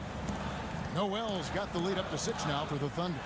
Don't you love how Noel just sticks with it, never gives up on the possession, working really hard for his guys. Knocks it loose. Well, it hasn't been the most efficient game for this guy, but their team is fortunate to still be out in front. Kaminsky with the ball. Noel on him. And foul on the shot. He'll shoot 2 at the free throw line. That one on Gallinari. The Suns shooting their 5th and 6th free throws of the game. And they've had really good numbers all season from the free throw line. Gilgeous-Alexander kicks to Noel. Got it off in time. And the last shot at the buzzer doesn't go in for him. And that's it for the third quarter. Both teams scoring well as we head to the 4th. Thunder out in front, up by 5. 2. Let's take a listen to a recent huddle from Coach Billy Donovan. Hey, listen, let's sustain it now. We've reached the 4th quarter, and what has been a very competitive game should be an exciting finish. Booker and Johnson fill out the wing. Kaminsky out there with Ayton. And it's Rubio in at the point guard. That's who's out there for Phoenix. Paul dishes to Noel. Gilgeous-Alexander kicks to Paul. Just 5 on the clock. That's in for his 5th field goal of the game. Makes him 5 for 12 so far. Beautiful stuff from CP3, figuring out every single way to exploit the weakness of the defense. And there's the pass to Rubio.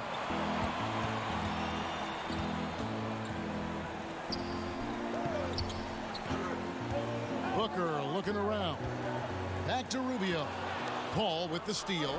Here we go, one-on-one. Here's Gilgeous-Alexander. Goes up high for the two-handed dunk. And it's no secret that Paul is an energetic defender, constantly swiping at the ball and ripping away steals. And the well is running dry for him right now. Nothing falling. And this is where you hope that he can find something easy so he can see the ball go through the net. Gallinari inside the three-point line, and he overshot that one, missing. Suns trail by 9. From deep, Johnson, good. A nice assist from Booker. That's 7 points for Johnson. Well, Devin Booker is known as a scorer, but this guy will find you if you're open. Gallinari outside. Ball against Rubio. Gallinari outside. 2 free throws coming up, and they call the shooting foul.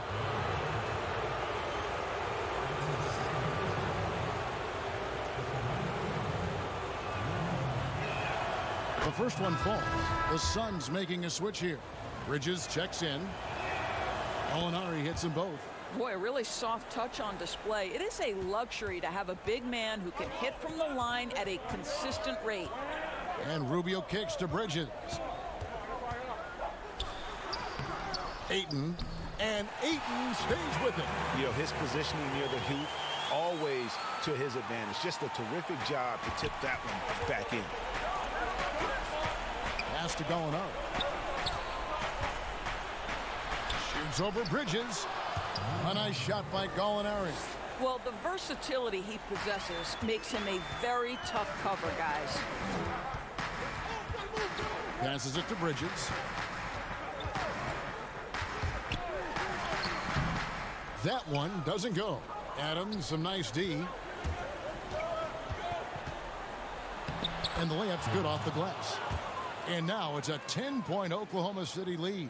Nice touch there near the hoop. And here is Bridges. With the shot. And the basket by Rubio. But just so under control with the ball. Nice move by Rubio. Oklahoma City leading by 8. Back to Paul. Pass to Gilgeous-Alexander. Some nice passing by Oklahoma City here. Adams down low. He's covered by 8. Well, Steven Adams is as strong a player as there is in the NBA. Draws the contact there. It's the first that will put them up by 9. Sharch checked in for Phoenix. And he is unable to get the second one. Doris, you and I are faced with this a lot, voting for the MVP. Great stats versus winning. Where do you stand on that when you vote for the league MVP? Well, winning could be the definitive line if I have two candidates who are close. For instance, for me, this last MVP came down to James Harden and Giannis Antetokounmpo, and I took it to the last possible moment. And I could have gone in either direction and been comfortable. Ultimately, I went with Giannis, and the deciding factor came down to he led his team to the best record in the league. It was a difficult vote, but ultimately it's one category which helps tilt me in one direction or another. And I did too, and what also helped me was just the improvement defensively they had made, and I know Antetokounmpo was a very big part of it. Now, it's a great point. He was a two-way force. And ever since halftime, they played precision basketball offensively. I got to believe that's something the coach talked to them about at the halftime. They have valued each possession. Rubio misses. All by himself, trying to step up. He's got to be frustrated with the miss. That one drops for him. And the Thunder lead by 11. Finishing strong. This is how you want to close things out. No question, GA. They've gotten hot at exactly the right time. Clutch play on a team level. Booker outside. Tries it from the top of the key. And good. He nails it. Boy, this guy's operating like a 10-year vet. Booker making all the right decisions almost immediately. Here's Dort. 11 seconds left in the fourth. Banked in off the glass. Dort's got the lead up to 11 now for the Thunder. But the truth is they've had control of this game. And I couldn't agree more. What makes it that much more impressive, they're doing it on the road. What a connection DeAndre Ayton has with his guys. Great timing on the alley-oop. So it's Oklahoma City picking up the win. This was a very strong showing for him, Greg. Not necessarily a runaway win, but one they'll feel very good about. And let's face it, anytime you can go on the road and win in the fashion they did, you have to feel good about it. Really an outstanding effort all the way around. And that's going to do it.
unprecedented improvements. Shooting, puck pickups, upper and lower body fluidity, and goaltending.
Unprecedented improvements. Shooting, puck pickups, upper and lower body fluidity, and goaltending.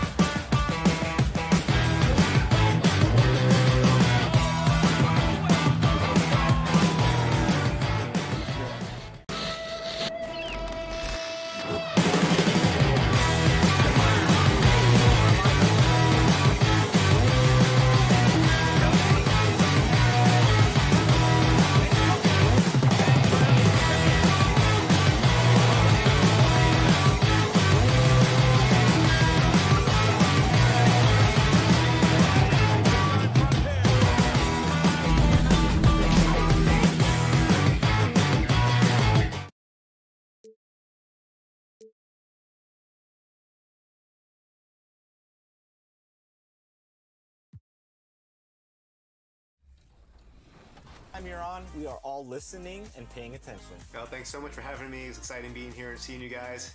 Taking a little break from work, but I'm gonna go get back to it right now. Yeah, it was awesome, and thank you so much for talking to the 2K community. I know they appreciate that so much, and like they said, OGs recognize you, we all recognize you, you're doing a great job, and we cannot wait for next gen and this next 2K21 launch. Appreciate it, and we hope the community loves all the effort that's going in, because there's gonna be some great stuff.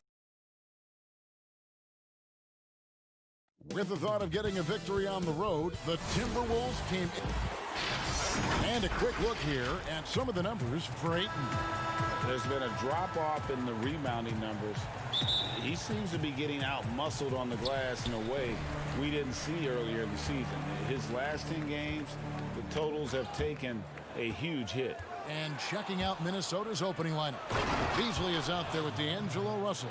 Then there's Towns, and it's Okogie in at the 3, the small forward. And for Phoenix, Rubio and Booker. They're the backcourt. Bridges out there with Johnson. And it's Ayton in at center. And that's a foul called on Malik Beasley. That's his first foul. Ayton kicks to Bridges. Corner shot. And at the end of the year, Brent, we've been seeing an uptick in play from some young lottery-bound teams. Well, they're always excited about having opportunity to play loose and play free. The backside of that is you didn't play well enough to get into the playoffs. Right. So, you know, good coaching staffs with young teams that have potential, Kevin, will ask their teams to be spoilers. Like, embrace the idea of let's compete tonight against that team. They're the 4th seed. Yeah, let's go up against this. Sure. There are other teams that, quite frankly, just give up on the year. And some guys will have some big empty numbers to finish off the season. You got to temper your kind of eyeballs on those things. Yeah, that's not an assignment that I want there, Kevin. I'd rather do math homework than to try and cover that guy. Ayton, the pass to Bridges. And he drops in the layup off the glass. And a nice job here early of establishing an inside presence. Beasley for 3, buries it from 3-point range. Beasley's got 5 points so far. Boy, he is looking confident. Love how they're using him so far. Yeah, right now I don't see any let up, GA. I think he's going to just keep putting his foot on that gas pedal tonight. Man, right off the bat, super sharp here offensively. 4 of 5 so far. The pass to Hernan Gomez. The feed to Towns. The putback. For the Phoenix Suns, they come into this one following a loss to the Trailblazers. A nice shot by Booker. Booker showing some speed, excelling there, and blasting right through the defense to get to the rim. And Beasley, here we go. Okogie, the pass to Towns, makes it off the glass. Towns has got his second bucket tonight. Uncovered at the rim, finding cracks in the defense here early on. Just really smart basketball and exploiting whatever holes that he's seeing right now in the defensive squad. The Suns making a switch here. Charge is checked in, and the Timberwolves also making a change. Johnson, he's checked in for Beasley. The Timberwolves trail.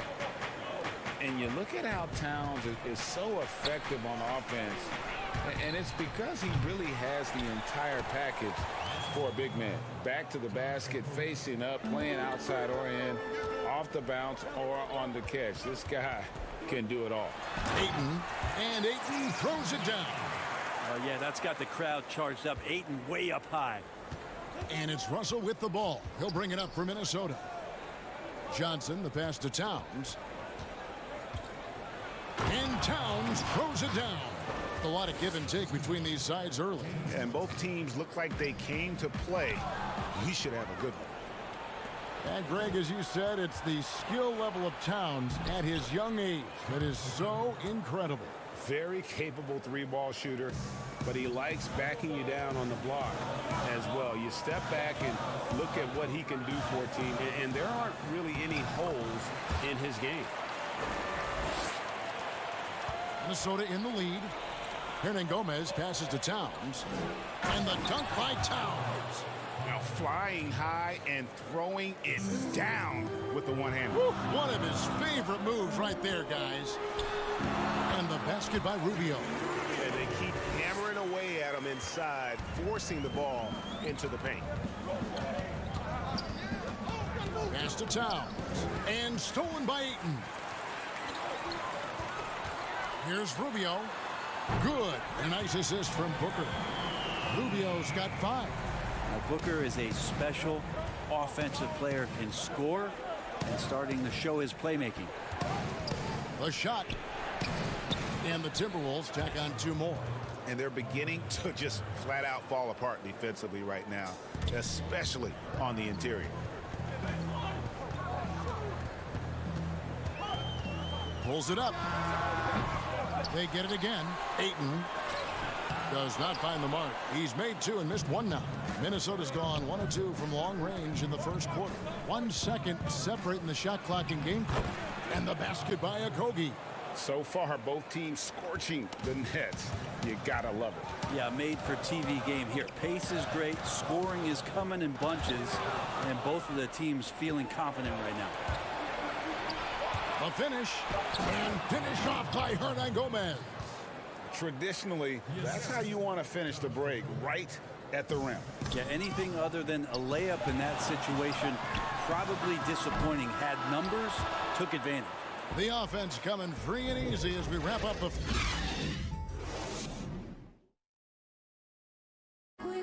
All-star big man Karl Anthony Towns is hungry to... I want to be the best player who ever played, and I feel that I could do that. I think I have the God-given...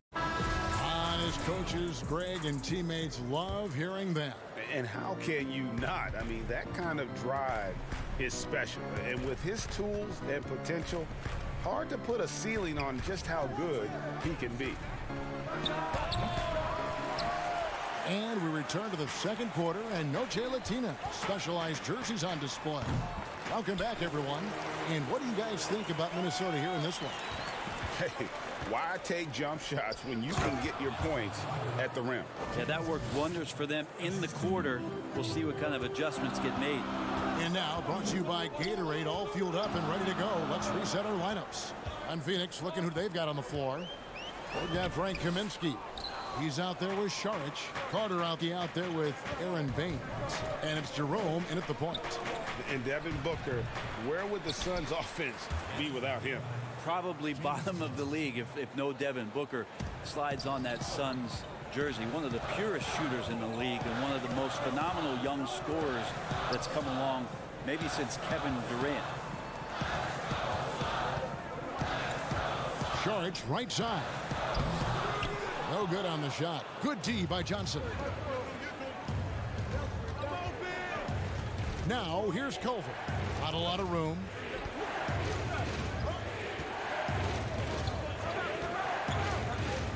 Pass to Johnson. 6 on the shot clock. And it's Johnson with the jam. Well, known for his athleticism, Johnson can sneak up on you, and that time, that dunk looking second nature. And taken away by Johnson. Here's Layman, covered by Šarić. The shot by Layman, no good. Suns trail by 8. The shot by Carter, nobody around. Drains the three-pointer. Carter's got 5 points now in the quarter. He's going to punish you, Kevin, if you leave him open. He's more than willing to take the open three when he's got it.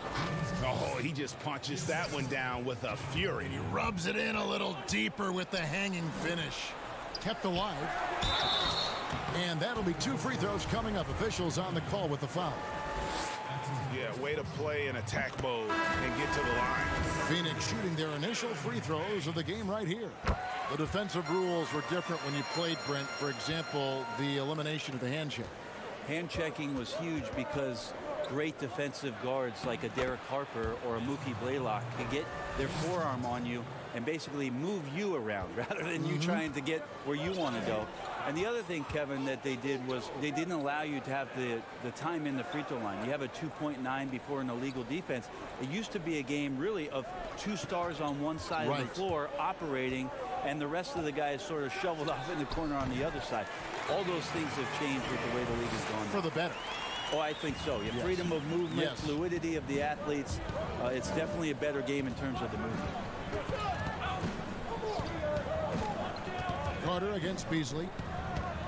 Passes to Reed. That one's in. His first bucket of the game. He's 1 for 2. Yeah, the chemistry has been terrific. Really impressed with their offensive execution. 1:46 left to play here in the second quarter.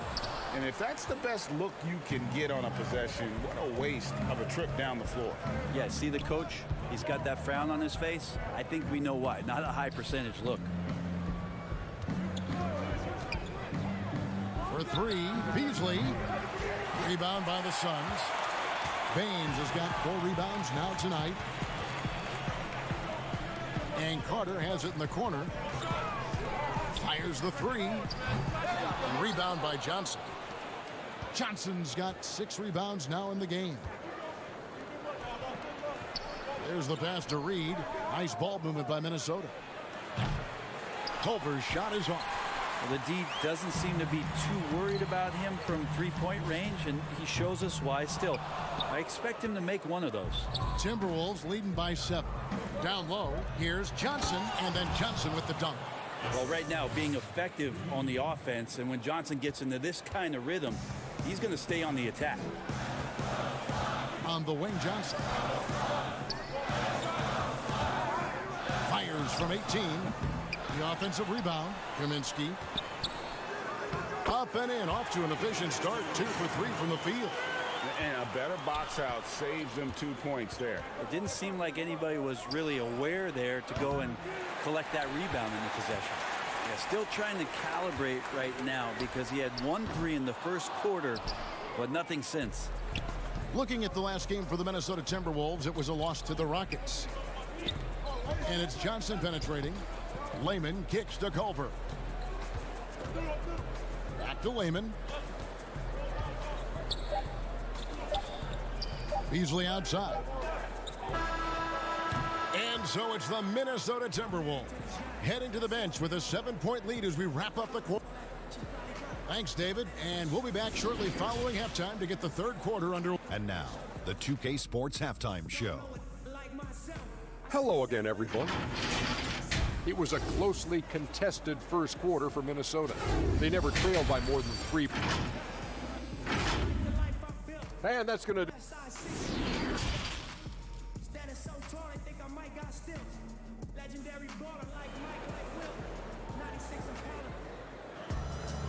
We played through the first half. Plenty of basketball, though, left in this one.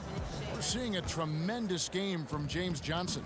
Yeah, it's been a great performance from him, really staying focused on quality shots. Yeah, this is showing that they're not going to play at anybody else's pace but their own. So on the floor for Minnesota, we've got Malik Beasley. He's out there with D'Angelo Russell, and it's Towns in at the center, locking down the middle. And I like Russell's ability to create for others. He does what's best for the team. Now, here's Bridges, guarded closer. Here's Booker. Ayton. And Ayton stays with it. Ayton's got his 3rd basket of the night right there.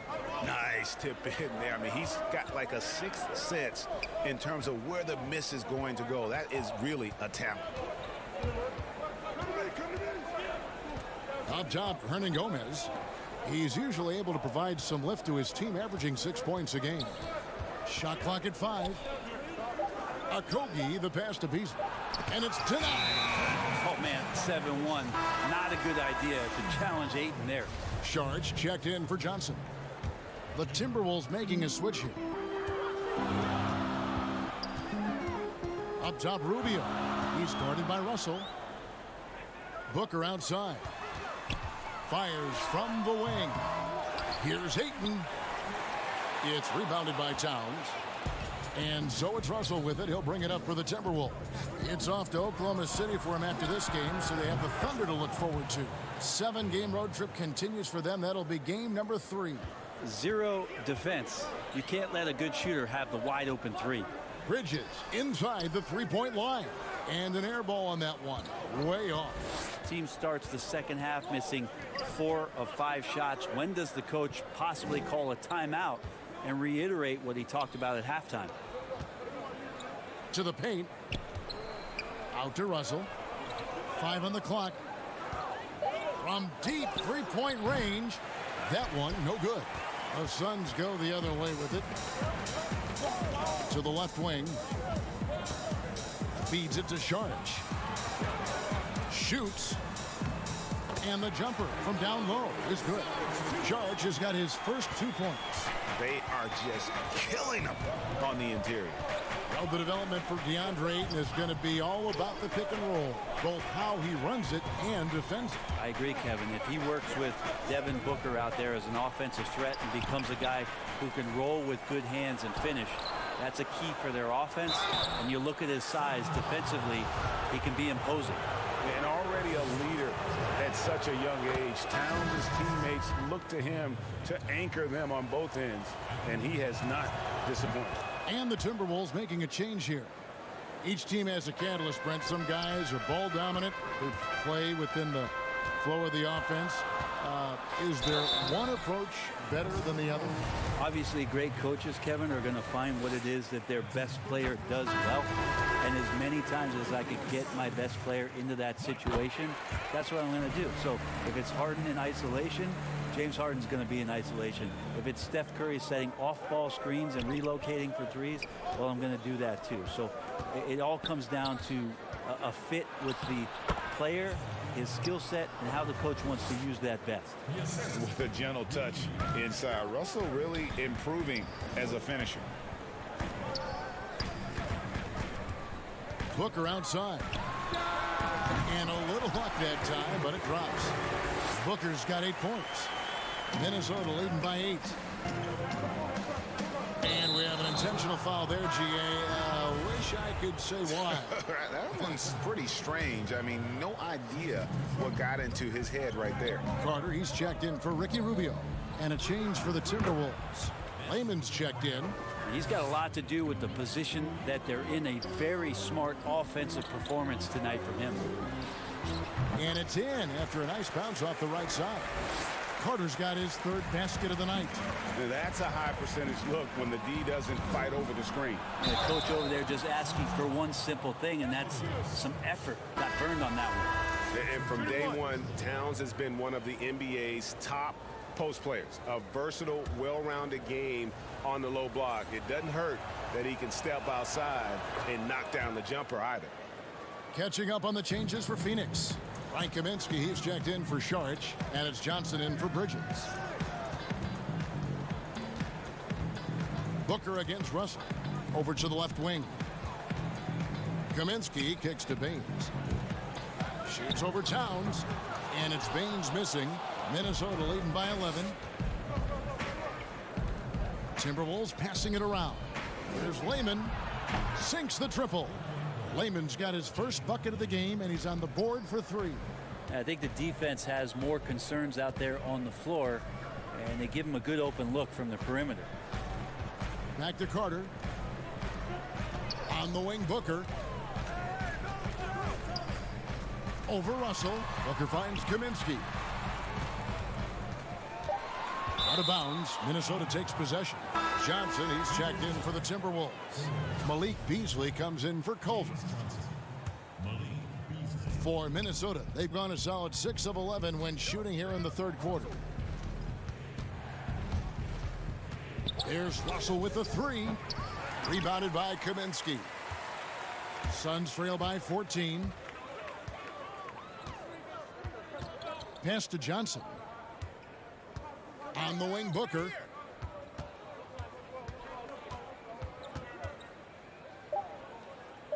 Over Beasley. And again, it's the Suns missing. And so it's Minnesota with a 14-point lead as we bring the quarter to a close. They've got their field goal percentage. And it's time to bring up the State Farm assist of the game. And I'm glad this was the pick because I love this pass. Such a great dish. That's what I call court vision. Well, a great job with the eyes.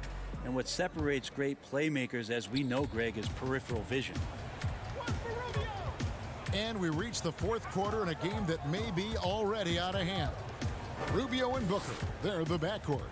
Johnson is out there with DeAndre Ayton. And it's Bridges in at the 3. So that's the lineup on the floor for the Suns. Russell feeling it out a bit. From deep. The putback. Controls the rebound and puts it back up and in. And they've only got a slight edge on the boards, but it just feels a lot bigger. Bridges, no one around him. That's in, coming off an assist from Rubio. 9 points for Mikal Bridges. Inside, here's Towns, and Towns throws it down.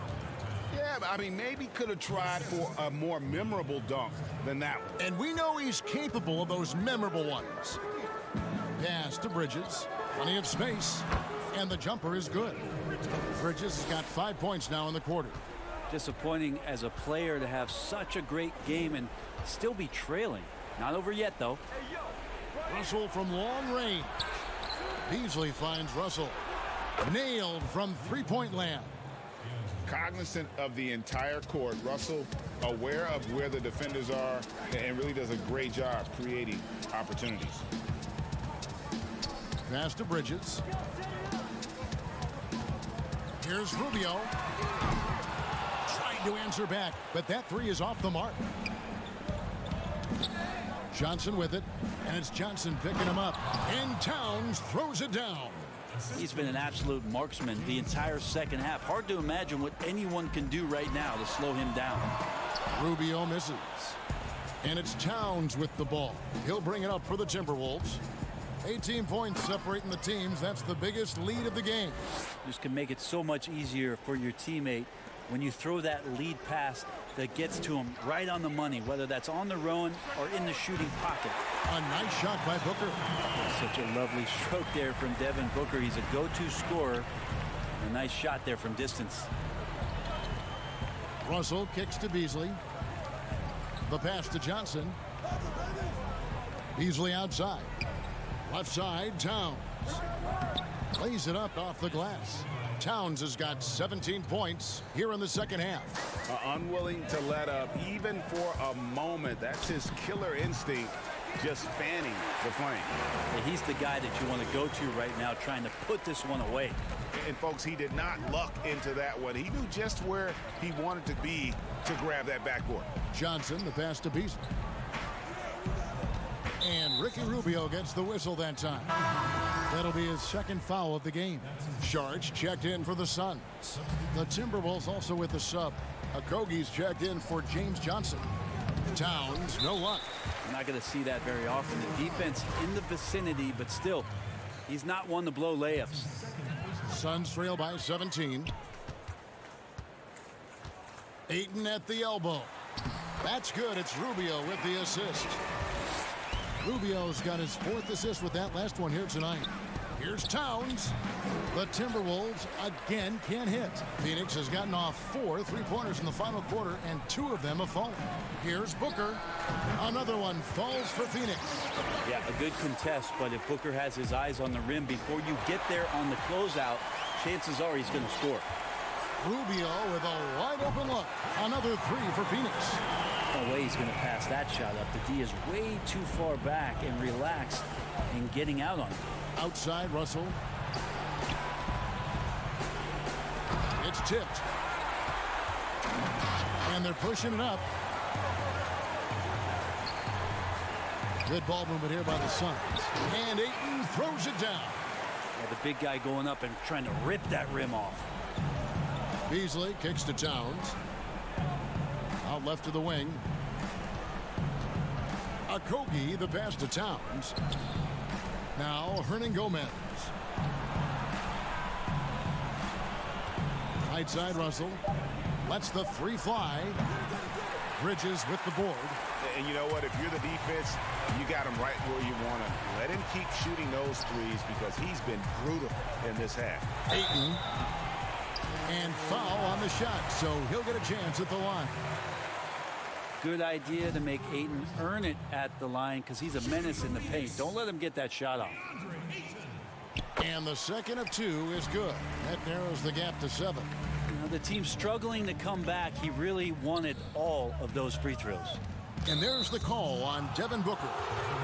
That's foul number 2 for him. So it's the Timberwolves now. Towns finds Beasley. Here's Hernan Gomez. Connects on the 9-footer. And the Timberwolves lead by 9. And we always talk about making your teammate better. That assist was right on target. Here's Ayton. And the shot goes in. The skill's growing maybe right in front of our eyes here for DeAndre Ayton. Minnesota with the ball. Well, for the Timberwolves, they can just run out the clock here. Pass to Russell. Back to Beasley. Here's Towns, and the dunk by Towns. And once they smelled blood in the water, you could see the killer instinct take over. Yeah, up until that point, a competitive game, but once they broke through that barrier, it was all them. Complete control. All right, David, great job. Thanks so much. Thank you for joining us. That'll do it.